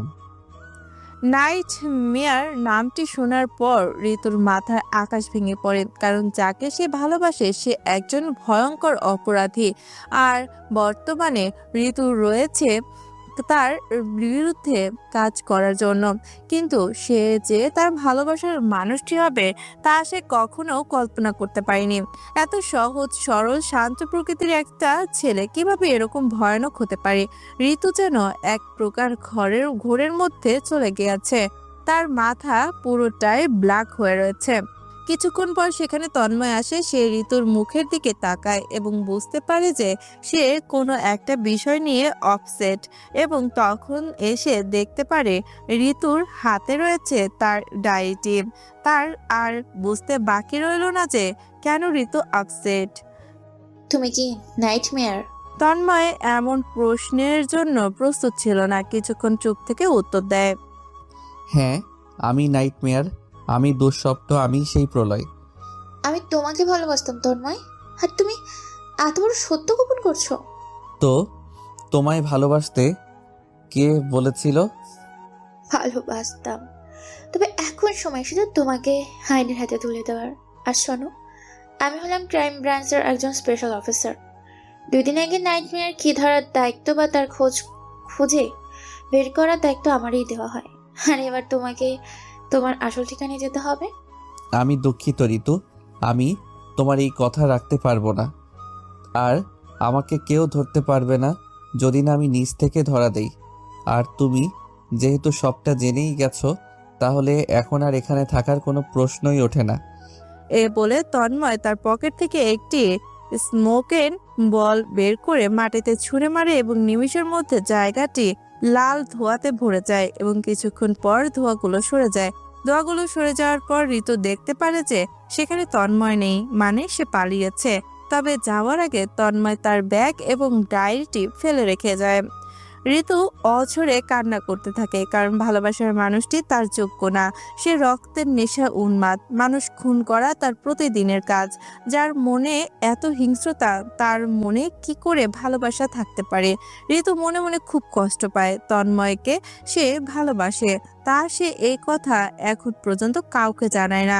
আসলে মানুষের সব সময় দুইটা রূপ থাকে, একটা ভালো আর একটা কিছু কিছুটা অন্যরকম। অন্যরকম বলতে ভালো অথবা খারাপের সংমিশ্রণ হতে পারে, অথবা শুধু খারাপ হতে পারে, আবার অথবা ভালোর জন্য খারাপ হইতে পারে। কথাগুলো অনেক প্যাঁচালো হলেও এটাই বাস্তব। আর যখন মানুষের 2 নাম্বার রূপটি সামনে আসে, তখন তার সামনেও উপস্থিত থাকা ব্যক্তিটি কখনো কল্পনাও করতে পারে না যে এই মানুষটা এমন করতে হতে পারে। ঠিক যেমনটা আজ ঋতুর সঙ্গে হলো। তার ভালোবাসার সহজ সরল ছেলেটি নাকি এক সিরিয়াল কিলার। এতদিন ধরে যাকে সে চাইলো সে নাকি রক্তের নেশা উন্মাদ। আসলে তন্ময়কে দেখে কখনো মনে হতো না যে তার ভেতরে এতটা হিংস্রতা লুকিয়ে আছে। তবে এতটা হিংসা হওয়ার পেছনে কারণ কি? আসলে কি কোনো কারণ আছে, নাকি কারণবিহীন, নাকি সে একটা সাইকো? আজ সকালে পুলিশের ভাষ্য মতে এতটুকু তো বোঝাই যায় যে সে অপরাধের বিরুদ্ধে কাজ করতেছে। তো এটা তো ভালো, সাধারণ জনগণ বর্তমানে ওর ফ্যান হয়ে গেছে। তবে ঋতু কেন মানতে পারছে না, নাকি সে এখনো সবটা জানেই না? আজকে এর সাথে সাথে আরো একটা সত্য উন্মোচন হলো। ঋতু একজন ক্রাইম ব্রাঞ্চের স্পেশাল অফিসার, এবং যে কিনা 2 দিন আগে এই নাইট মেয়ারকে ধরার দায়িত্ব পায়। এবং সেই 2 দিন ধরে ওই বিষয় নিয়ে কাজ করতেছিল। তবে আজকে সে বিনা পরিশ্রমে জানতে পারেন যে কি আসলেই নাইট মেয়র। সত্যটা মানতে কষ্ট হলেও এটাই সত্য তার জন্য। এখন জানি না পরবর্তীতে কি হবে। ঋতু কি তাকে চাইবে, নাকি তাকে পুলিশের হাতে ধরাই দিবে, নাকি ঋতু এবং তন্ময়ের মধ্যে কোনো বিভেদ দ্বন্দ্ব সৃষ্টি হবে যা ডেকে আনবে আরও একটি ভয়ঙ্কর প্রলয়। আশরাফুল তার অফিসে বসে আছে। তার চোখ মুখ দিয়ে যেন রাগে আগুন ঝরছে, কারণ এই নাইট মেয়ার তার অনেক বড় একটা মিশনের অসফল করে দিয়েছে, অনেক টাকার লোকসান করে দিয়েছে তার, এবং বর্তমানে সে জনসাধারণের সামনে হিরো হয়ে গিয়েছে। নাইটমেয়ার কে এই নাইটমেয়ার? যারে এখন অবধি তোরা কেউ ধরতে পারতেছিস না, তাহলে আমার কি লাভ হলো তোদের রেখে? আমার একের পর এক কাজ অসফল করে চলেছে, এবং আমার একের পর এক লোককে মেরে চলেছে সে, আর তোরা শুধু চুপচাপ দেখে যাচ্ছিস। ও টার্গেট আসলে আমার লোকেরা নয়, ওটার টার্গেট হলাম আমি। একজন রাজাকে মারতে হলে আগে তার সৈন্যদেরকে টার্গেট করতে হয়, এবং ও ঠিক তাই করছে। আর আমার মূর্খ সৈন্যরা বেঘরে প্রাণ হারাচ্ছে। বস, আমি বুঝতে পারছি, কিন্তু এমনভাবে তার কাজগুলো করেছে যাতে করে স্পেসিফিকভাবে তাকে ধরার কোনো বুদ্ধি নেই। পুলিশ এবং বিভিন্ন গোয়েন্দা সংস্থার পিছনে লেগে আছে, কিন্তু তাও তারা কোনো রকমের ক্লু বের করতে পারতেছে না। আশরাফুল রাগে তার টেবিলে থাকা কাচের গ্লাসটি রেজাউলের দিকে ছুঁড়ে মারে, কিন্তু রেজাউল সাইডে সরে যায়, ফলে তার কিছু হয় না। আমি এদিকে একে তো ওকে নিয়ে টেনশনে আছি, আর তুই আমার সামনে ওর প্রশংসা করছিস। সরি বস, কিন্তু স্যার একটা ব্যাড নিউজ আছে। আবার কি ব্যাড নিউজ বাকি আছে বল। স্যার, মেট্রিক চ্যানেলের মালিক রাজীব চৌধুরী আপনার বিরুদ্ধে কিছু প্রমাণ পেয়েছে, এবং এসে সেগুলো তার নিউজ চ্যানেলে খুব শীঘ্রই পাবলিশ করতে চলেছে। বলিস কি? করে কিন্তু নে তাহলে। কিনতে গিয়েছিলাম স্যার, কিন্তু রাজি হয়নি। ও বলেছে দেশের সাথে গাদ্দারি সে করতে পারবে না। আমরা ব্যর্থ হয়ে ফিরে এসেছি ওখান থেকে। আশরাফুল কিছুক্ষণ চুপ থাকার পর বলে, তো ওরে রাস্তা থেকে সরিয়ে দে। কিন্তু স্যার। কোনো কিন্তু না, এখন আমাদের সেফ থাকতে হলে এটাই করতে হবে। ওকে বস। আর শোন, এবার আর নয়, নাইটমেয়ারকে আর কোনো সুযোগ দেওয়া যাবে না। ওকে পাল্টা আঘাত করতে হবে, এই খেলার পরিসমাপ্তি ঘটাতে হবে। ও এসেছে আমার রাজত্ব কেড়ে নিতে, কিন্তু জানে না আমি এক ভয়ঙ্কর রাজা। যারা যারা আজ অবধি আমাকে বাধা দিতে এসেছে তারা কেউ আর বেঁচে ফেরেনি। আর এবার সময় এসেছে ওর। ও নিজেকে খুব বড় মাফিয়া ভাবে, তাই না? এবার ও দেখবে আসল মাফিয়া কেমন হয়। পরদিন সকালে ঋতুর ভার্সিটির ক্যাম্পাসে বসে আছে। তন্ময় আসেনি, হয়তো আর আসবেও না। তার মনটা খারাপ। হঠাৎ সে তার ব্যাগে দেখতে পারে তন্ময়ের ডায়েরিটি হাতে নেয়। সে প্রথম দিন প্রথমের কিছু অংশ দেখেছিল। এবার সে ডায়েরিটির আরও ভেতরে প্রবেশ করে এবং সে দেখতে পারে অতীত। শহরের গলি ঘেঁষা এক পুরনো ফ্ল্যাটে তন্ময়দের সংসার, নাম মাত্র চাকরি। অল্প আয় কিন্তু হৃদয় ভরা দেশপ্রেমে পরিপূর্ণ এক মানুষ ছিলেন তার বাবা আজমল চৌধুরী। তন্ময় ওনার একমাত্র সন্তান ছিল। আজমল চৌধুরী একজন সাংবাদিক, তবে তিনি আজ অবধি কোনো অন্যায়কে প্রশ্রয় দেননি। সত্যকে তুলে ধরাই ছিল তার ধর্ম, আর দেশের মঙ্গলের জন্য কলমই ছিল তার অস্ত্র। প্রতিদিন সন্ধ্যায় আজমল চৌধুরী ফিরতেন কাঁধে একটা ছোট্ট ব্যাগ ঝুলিয়ে, হাসি মুখে। তন্ময় তার বাবাকে খুব ভালোবাসতো। তখন তার বয়স ছিল 11। তন্ময় দৌড়ে যেত দরজা খুলে দিতে। তন্ময়ের মা তখন রান্নাঘর থেকে মাঝে মাঝে বলে উঠতেন, তন্ময়ের বাবা, ঠিক মতো খাওয়া দাওয়া করো, কাগজ নিয়ে এত পড়ে থাকলে চলবে?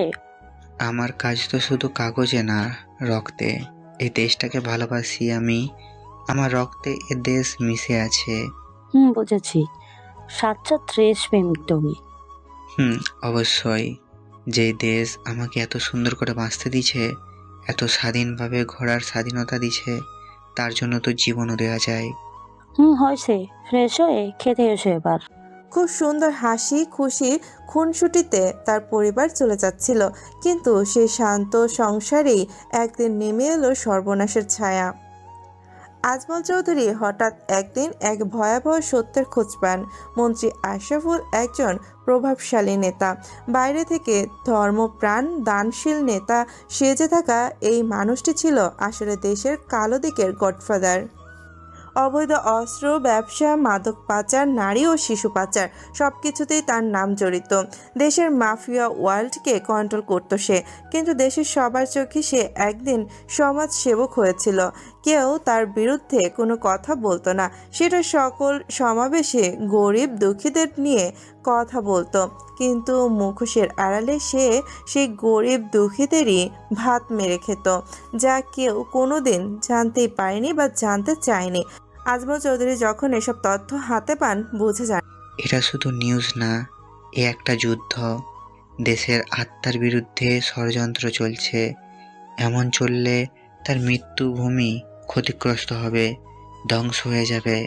আর যারা দেশের এত বড় একটা মন্ত্রী হওয়া সত্ত্বেও দেশের এমন ক্ষতি করতে পারে, সে কখনোই দেশে থাকার যোগ্য না।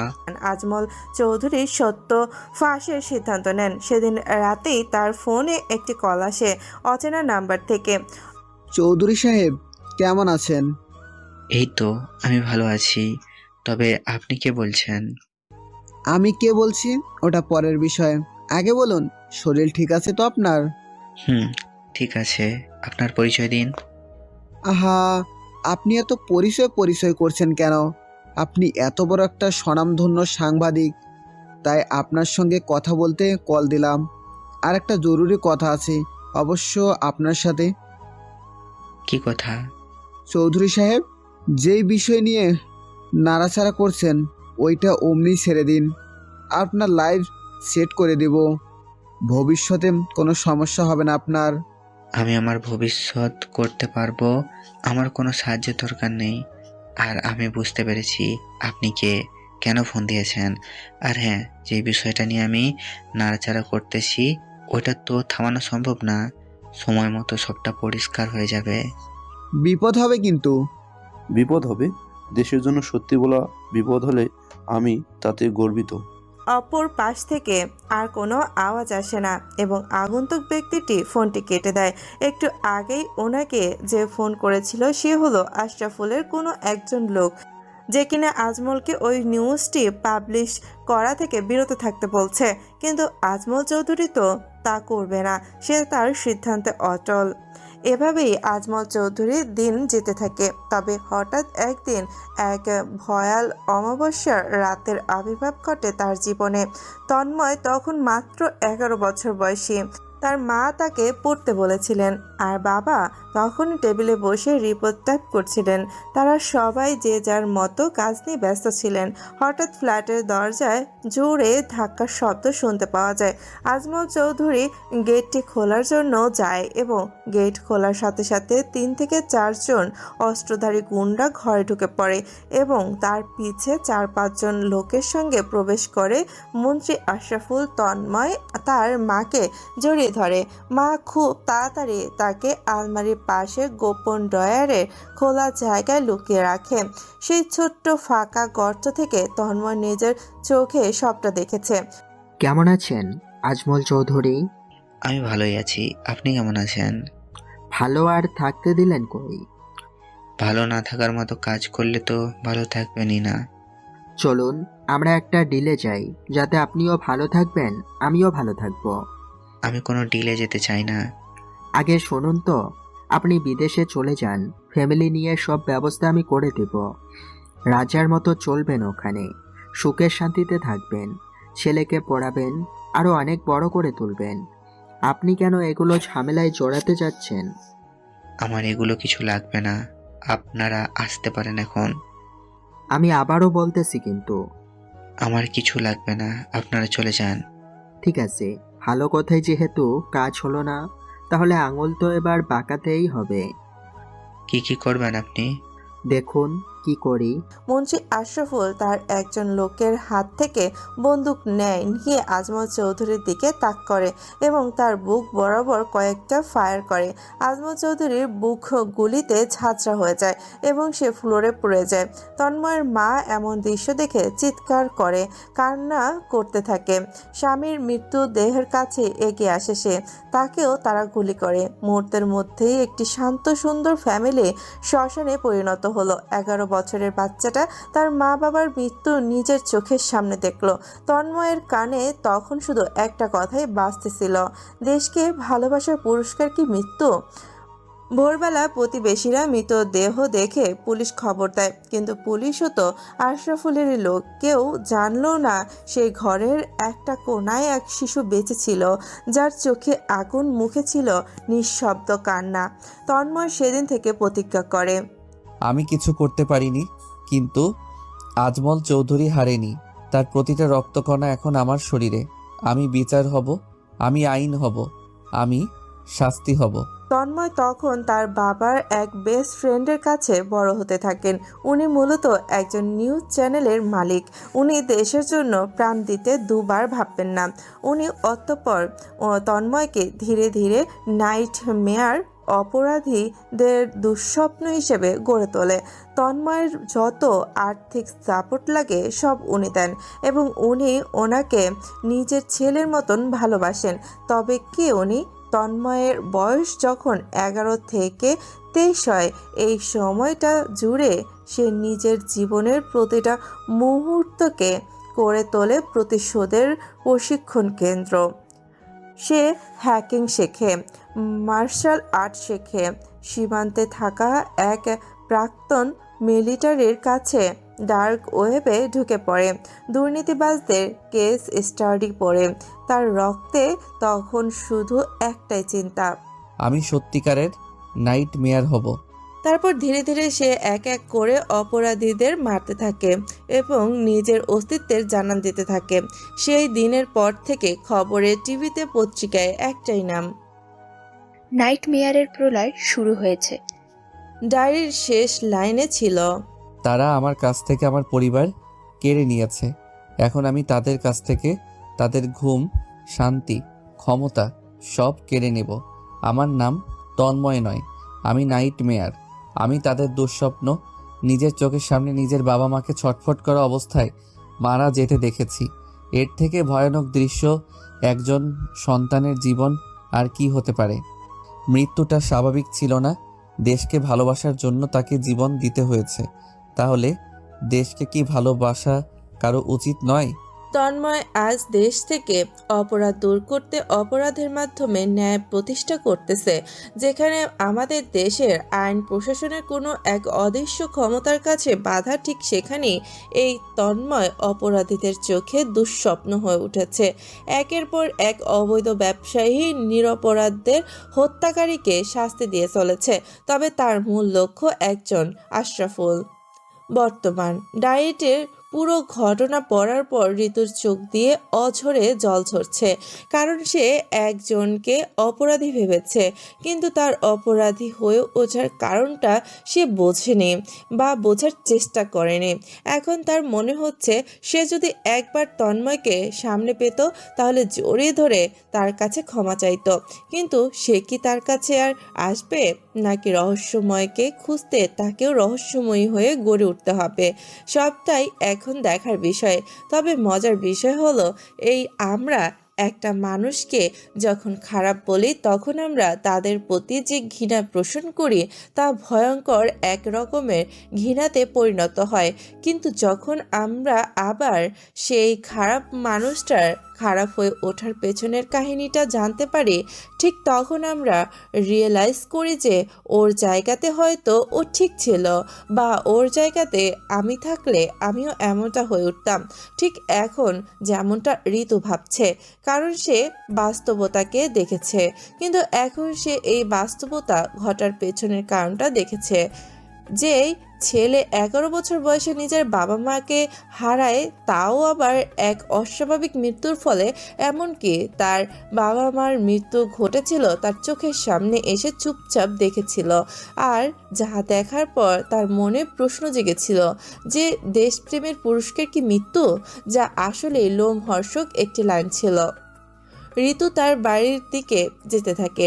প্রায় সন্ধ্যা লেগে যাওয়ার মতো অবস্থা।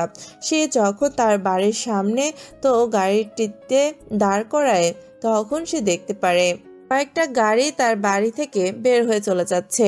সে তড়িঘড়ি করে তার গাড়ি থেকে নামে এবং দেখতে পায় তার বাড়ির গার্ডগুলো সবগুলি বিদ্ধ অবস্থায় পড়ে রয়েছে। ঋতুর চোখে মুখে ভয় নেমে আসে। সে খুব দ্রুত গতিতে তার বাড়ির মধ্যে প্রবেশ করে এবং দেখতে পারে বাড়ির সমস্ত জিনিসপত্র অগোছালো হয়ে রয়েছে, যেখানে সেখানে ছড়িয়ে ছিটিয়ে রয়েছে। ঋতুর চোখ আর একটু সামনে যায়, দেখতে পারে তার বাবা মা ফ্লোরে গুলিবিদ্ধ অবস্থায় পড়ে রয়েছে। সজোরে একটা চিৎকার দিয়ে সে তার বাবা মার কাছে যায়। সে দেখতে পারে তার মা আর বেঁচে নেই, আর তার জন্য একটা পৃথিবী থেমে গিয়েছে আজকে। তারপর সে তার বাবাকে খেয়াল করে, তার বাবা এখনও জীবিত রয়েছে। সে দৌড়ে তার বাবার কাছে গিয়ে তার মাথাটা তার কোলে নেয়। বাবা, এসব কি করে হলো? মা, আশরাফুল আমাদের মেরেছে। আমি ওর বিরুদ্ধে সমস্ত দুর্নীতি এবং অবৈধ কাজকর্ম আমার চ্যানেলে প্রকাশ করতে চেয়েছিলাম, কিন্তু তা জানতে পেরে আমাকে আজকে মেরে দিয়ে গেল। না বাবা, তোমার কিছু হবে না। আমি আমি এখনই অ্যাম্বুলেন্স কল করছি। না রে মা, অ্যাম্বুলেন্সে কল করে কিছুই হবে না।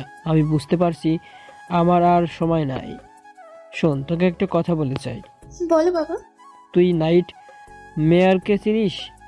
ওর নাম শুনেছিস? হ্যাঁ।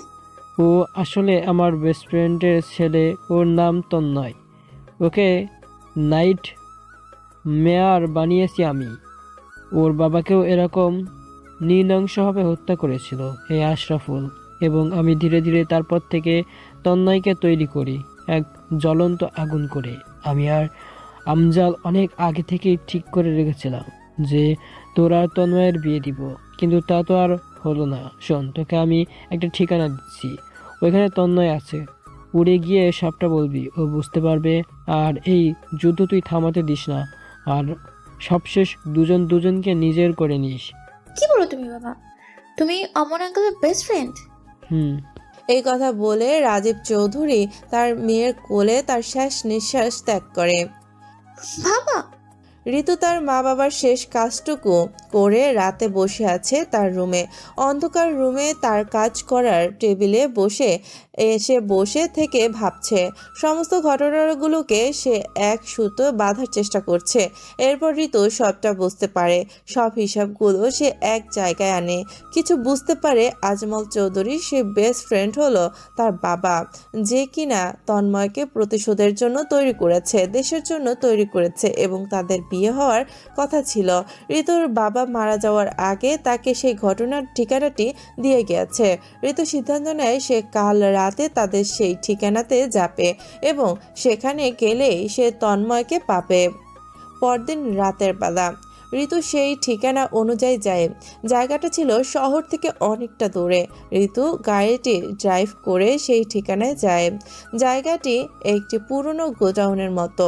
ঋতু সেখানকার দরজার সামনে গিয়ে নক করে, তবে যে গেট খোলে তার মুখে মাস্ক পরা লোকটি ঋতুকে জিজ্ঞেস করে, কে আপনি? আমি ঋতু। তন্ময় আছে কি এখানে? ও ভাবি, আপনি? ভাই এখানে আছে, আসুন। আগন্তুক ব্যক্তিটির মুখে ভাবি ডাকটি শুনে ঋতু কিছুটা অবাক হয় এবং একটু খুশিও হয়, যার ফলে তার মুখে মুচকি হাসি লক্ষ্য করা যায়। ঋতু ভিতরে প্রবেশ করে। সে দেখতে পায় তন্ময় পেছন ফিরে দাঁড়িয়ে আছে। সে আর অত কিছু না ভেবে দৌড়ে গিয়ে তাকে পেছনে জড়িয়ে ধরে। হঠাৎ করে কেউ তাকে জড়িয়ে ধরে। তন্ময় অবাক হয়ে সে পেছন ঘুরে দেখে ঋতু। এরপর ঋতু শক্ত করে জড়িয়ে ধরে। তন্ময়ের বুকে মাথা দিয়ে কান্না করতে থাকে। কাঁদতে কাঁদতে তন্ময়ের টি শার্ট ভিজে ফেলেছে। সে ঋতুকে শান্ত করিয়ে এক জায়গায় বসে তারপর সে বলে, কি হয়েছে তোমার? আমায় খুলে বলো। আমার এই দুনিয়ার কেউ নেই তুমি ছাড়া। মানে কি হয়েছে? আশরাফুল আমার বাবা মাকে মেরে ফেলেছে। কি? রাজীব আঙ্কেলকে ওরা মেরে ফেলেছে? এরপর ঋতু তন্ময়কে সবটা খুলে পড়ে। সবটা শোনার পর তন্ময়ের চোখ যে কয়েকটা ফোঁটা জল গড়িয়ে পড়ে, কারণ রাজীব আঙ্কেলকে সে তার নিজের বাবার মতো দেখত। আজকে সেও আর এই দুনিয়াতে নেই, আর তাকেও মেরেছে আশরাফুল। তন্ময় ঋতুকে তার বুকের সঙ্গে জড়িয়ে নেয় এবং বলতে থাকে, এই দুনিয়াতে তুমি আমার জীবনের শেষ রক্তবিন্দু দিয়ে হলেও আগলিয়ে রাখবো তোমায়। ঋতু আরও শক্ত করে তন্ময়কে জড়িয়ে ধরে। পুরো গোডাউনটা জুড়ে ওরা দুজন বাদে আরও দুজন ব্যক্তি ছিল, যাদের নাম হলো অভ্র এবং জয়, যারা তন্ময়ের খুব বিশ্বস্ত লোক, একদম ভাইয়ের মতো। সমস্ত কাজে তারা তন্ময়ের সাথে থাকে, সাহায্য করে। তন্ময় আর ঋতু ওখানে আরও কিছুক্ষণ থাকে। তারপর ঋতু তারা বাড়িতে চলে যায়। উক্ত ঘটনার পর থেকে তন্ময় আরও অনেক হিংস্র হয়ে ওঠে। তার হিংস্রতার পরিমাণ অনেক বেড়ে যায়। সে একে আশরাফুলের সকল লোককে মারতে থাকে। আগে সে মারত 2-1টা করে, কিন্তু এবার সে 4-5 জন করে মারছে। এদিকে সরকার আবার পুলিশ প্রশাসনের উপর ফোর্স করতেছে। অন্যদিকে আশরাফুলও গভীর চিন্তায় মগ্ন যে কিভাবে একে থামানো যায়। বস, এবার তো মনে হয় সমস্যা আরো বড় হয়ে গেছে। রাজীব চৌধুরীকে মারার পর এই নাইটমেয়ারের আরো বেশি ভয়ানক হয়ে গেছে। আমাদেরকে একটা কাজও ঠিকমতো করতে দিচ্ছে না। তাই তো দেখছি। এবার এই যুদ্ধের ইতি টানতে হবে আমাদের। হয় ও থাকবে, নয়তো আমি। বস, রাজীব চৌধুরীর একটা মেয়েও আছে। ও হচ্ছে ক্রাইম ব্রাঞ্চের একজন স্পেশাল অফিসার। ও এখন আমাদের বিরুদ্ধে প্রমাণ সংগ্রহ করতে লেগেছে। কি বলিস? এতদিন বাপ লেগেছিল, এখন আবার মেয়ে লেগেছে? তুলে আন ওকে।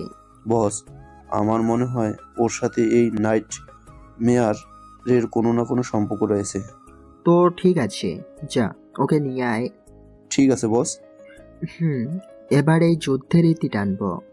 সন্ধ্যার সময় ঋতু বাড়িতে ফিরছে। এমন সময় তার বাড়ির সামনে কয়েকটি গাড়ি এসে দাঁড়ায়। ঋতুর গাড়িকে তারা ঘিরে ফেলে। এরপর গাড়ি থেকে কয়েকজন বেরিয়ে ঋতুর গাড়ির গ্লাসগুলোতে সজোরে আঘাত করে। এরপর একজন ঋতুর মুখে রুমাল চেপে ধরে। ঋতু তার জ্ঞান হারিয়ে ফেলে। ঋতুকে আশরাফুলের লোকজন কিডন্যাপ করে নিয়ে গেল। উদ্দেশ্য একটাই, নাইট মেয়ারকে ধরবে। এখন দেখার বিষয় তাদের উদ্দেশ্য সফল হয় কিনা। রাত তখন গভীর, শহরের বাতাস যেন আজ কিছু একটা ঘটতে চলেছে। আকাশ জুড়ে মেঘ জমে আছে, বিদ্যুতের মাঝে মাঝে ঝলকে উঠেছে। এর মাঝে হঠাৎ তন্ময়ের ফোনটা বেজে ওঠে। ফোনটি এসেছে এক অচেনা নাম্বার থেকে। কে? আমি সেই যাকে তুই খুঁজতেছিলি, আমি সেই যার জন্য তুই এত কিছু করছিস। ও আচ্ছা, তুই সে? তোর প্রেমিকা এখন আমার কাছে বন্দী। পেছন থেকে ঋতুর চিৎকারের আওয়াজ শোনা যায়। তুই ওরে কিচ্ছু করবি না আশরাফুল। ওর যদি কিচ্ছু হয় আমি তোরে বাঁচতে দিব না। আচ্ছা, এই দেখি কে কাকে বাঁচাতে দেয় না। এই ঠিকানায় চলে আয়। এই বলে আশরাফুল তার কলটি কেটে দেয়। তন্ময়ের চোখ রক্তবর্ণ ধারণ করে। ভেতরের সমস্ত রাগ যেন আজ একটি বিন্দুতে এসে জড়ো হয়েছে। তন্ময় গিয়ে প্রস্তুতি নেয় সেই ঠিকানার উদ্দেশ্যে যাওয়ার জন্য। রাত 1:15।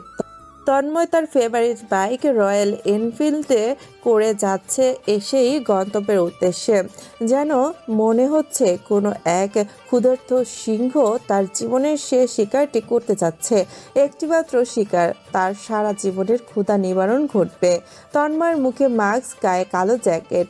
বাইকের স্পিড একদম সর্বোচ্চ কাঁটায় গিয়ে ঠেকেছে। বাইকে বসা ছেলেটার যেন আজ তর সইছে না। তন্ময় ঠিকানাটিতে আসার পর দেখতে পায় এটি মূলত একটি পুরনো কারখানা। তন্ময় সেখানে বাইক নিয়ে ঢুকে যায়।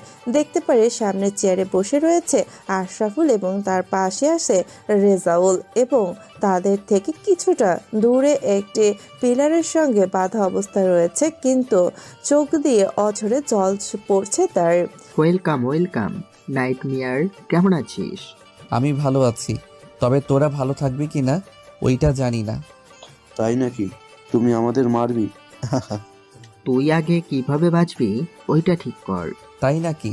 তো দেখি আজকে কে বাঁচায় আর কে মরে। আশরাফুল তার লোকদের উদ্দেশ্য করে বলে তন্ময়কে শেষ করে দিতে। আশরাফুলের লোকেরা তন্ময়কে ঘিরে নিয়েছে। তন্ময়ও কিছু কম যায় না। সে বলে, তোরা গুলি চালা আর আমি ন্যায়ের বারুদ ছড়াই। নাইট মেয়ার শুধু ছায়া নয়, আমি হলাম মৃত্যুর ঘ্রাণ। এরপর সে পকেট থেকে স্মোক বলগুলো বের করে এবং মাটিতে ছুঁড়ে মারে। পুরো ঘর লাল ধোঁয়ায় ভরে যায়। তার মধ্যে থেকে শুধু মানুষের চিৎকার আসতে থাকে। একটার পর একটা দেহ মাটিতে লুটিয়ে পড়ে। তন্ময়ের সামনে এগিয়ে যায়। তার গায়ে একটু রক্ত, একটু ক্লান্তি, কিন্তু চোখে আগুন। ধোঁয়াগুলো সরে যায় এবং আশরাফুল আবিষ্কার করে যে তার লোকগুলোর মধ্যে অনেক লোক মৃত অবস্থায় মাটিতে পড়ে রয়েছে। আশরাফুল চেয়ার থেকে উঠে দাঁড়ায়, কয়েক পা পিছিয়ে যায়। কি রে, কি হলো তোর? পিছাচ্ছিস কেন? আয়, লড়বি না? কে তুই? কেন আমায় চিনিস না? আমি হলাম সেই দুঃস্বপ্ন যাকে তুই প্রতিদিন রাতে দেখিস আর ঘুমের ঘোরে চিৎকার করে উঠিস। আমি হলাম সেই যার ভয়ে তুই রাতে ঠিকমতো ঘুমাস না। সব থেকে বড় কথা কি জানিস? আমি হলাম তোর মৃত্যুদূত। তোর জীবন দিতে এসেছি আমি, কারণ তোর বাপের ঘোড়া পূর্ণ হয়ে গেছে। আমার পিছনে কেন লাগছিস তুই? আমি কি করছি তোর? আজমল চৌধুরীকে চিনিস? উনি হলেন আমার বাবা, যাকে তুই নৃশংসভাবে হত্যা করেছিলি। তখন আমার বয়স ছিল 11। তুই 12 বছর পর আমি ফেরাতে এসেছি প্রতিশোধ নিতে, আর আমি তো নিয়েই ছাড়বো। সেদিন আমি আড়ালে থেকে সবটা দেখেছিলাম, কিছু বলতে পারিনি। তবে আজ আমি বলবো, তোর সময় ঘনিয়ে এসেছে আশরাফুল। আশরাফুলের চোখে মুখে ভয়। তবে এমন সময় তুই একজন তন্ময়ের মাথার পেছন থেকে আঘাত করে। তন্ময় পেছন ঘুরে দেখে রেজাউল মাথায় হাত দিয়ে তন্ময় মাটিতে পড়ে যায়। তন্ময়ের চারদিকটা যেন ঘুরছে। এবার আশরাফুল জোরে জোরে হাসতে থাকে, বলে, আমায় মারবি তুই? এখন বুঝলাম তুই আসলে কে এবং কার ছেলে। রেজাউল, তুই রাইট টাইমে রাইট কাজ করেছিস। তুই পুরস্কার পাবি, অবশ্যই পাবি। তার আগে এর মাস্কটা তো খোল, ওর মুখটা একটু দেখি। রেজাউল গিয়ে তন্ময়ের মুখ থেকে মাস্কটা খুলে ফেলে। দূর থেকে ঋতু সবটা দেখছে। সে মনে মনে মহান সৃষ্টিকর্তার কাছে একটা প্রার্থনাই করতেছে, তন্ময়ের যেন কিচ্ছু না হয়। এখন সৃষ্টিকর্তা কি তার কথা রাখবে? তন্ময়ের মুখটি দেখে আশরাফুল বলতে থাকে, আরে তুই তো বাচ্চা রে, তুই এই বয়সে আমার সাথে লাগতে এসেছিলি? তন্ময় চুপচাপ ওদের কথা শুনতেছে, কোনো কথা বলতেছে না। এরপর তন্ময়কে রেজাউল দাঁড় করায়। আশরাফুল তার হাতে বন্দুকটি নিয়ে তন্ময়ের দিকে তাক করে এবং বলে, তোর বাবাকে মেরেছি, এবার তোকেও মারবো, আর তারপর তোর প্রেমিকাকে। সে হা হা হা হা। আশরাফুল যেই তার বন্দুকের ট্রিগারে টিপে চাপ দিতে যাবে, এমন সময় একটি স্নাইপারের গুলি চলার শব্দ শোনা যায় এবং গুলিটা এসে রেজাউলের কপালে গেঁথে যায়। হঠাৎ এমন ঘটনা ঘটে, আশরাফুলের হাত থেকে বন্দুকটি পড়ে যায়। সে অবাক, বিস্ময় এবং আতঙ্কিত। তার কপাল বেয়ে মৃদু রক্ত, ঘাম ঝরছে। এমন সময় গোডাউনের ভেতরে অভ্র এবং জয় প্রবেশ করে। ঋতু আর বুঝতে বাকি রইল না যে কে স্নাইপারের গুলিটি চালিয়েছে। এবার তন্ময় জোরে জোরে হাসতে থাকে। আমি বাচ্চা নই বে, তুই শুধু এত বয়সে বেড়েছিস কিন্তু ব্রেনে তোর বৃদ্ধিটা ঘটেনি। তুই জানিস না কার সাথে লাগতে এসেছিস তুই। আজ আজ একজনের সমাপ্তি ঘটবে, এক প্রতিশোধের আগুন নিভে যাবে, দেশটা একজন দেশদ্রোহী হারাবে। এই বলে তন্ময় তার হাতে আশরাফুলের দিকে এগিয়ে যেতে থাকে। প্লিজ আমায় মারিস না, আমি আর এমন কাজ করব না। তোরে তো ক্ষমা করা যাবে না, তুই মরবি, তোকে মরতেই হবে। এই বলে তন্ময় তার পায়ে গুজিয়ে রাখা একটি ছোট্ট ছুরি বের করে আশরাফুলের ঘরে ঢুকিয়ে দেয়। আশরাফুল ব্যথা চিৎকার করতে থাকে। কেমন লাগছে তোর? এমনভাবে চিৎকার সেদিন আমার বাবা মাও করেছিল। তুই আবার আমার রাজীব আঙ্কেলকেও মেরেছিস।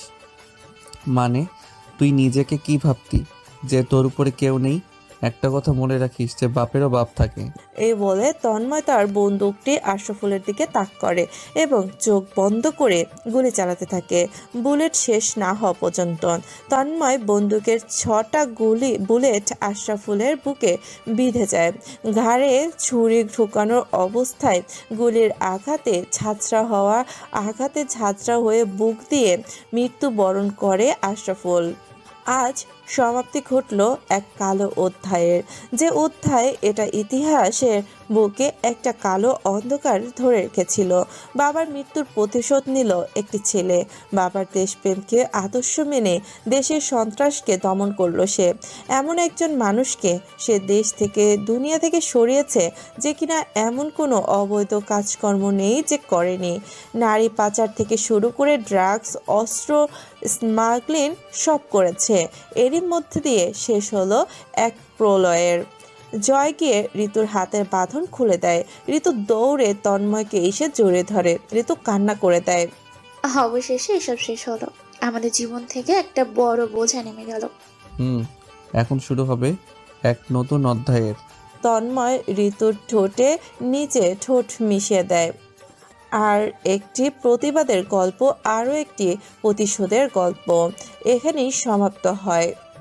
এরপর ঋতু আর তন্ময় তাদের নতুন জীবন শুরু করে, যেখানে থাকে না আর কোনো রক্তের নেশা, থাকে না কোনো প্রতিশোধ, থাকে না কোনো হিংসা, থাকে শুধু ভালোবাসা। প্রলয় এসেছিল অন্যায়ের বিরুদ্ধে, নাইট ম্যাটার ছিল প্রতিশোধের নাম। কিন্তু আজ একটা নতুন সকাল, যেখানে ন্যায় রইল তন্ময়ের হৃদয়ে আর ভালোবাসা পেল তার নতুন পরিচয়।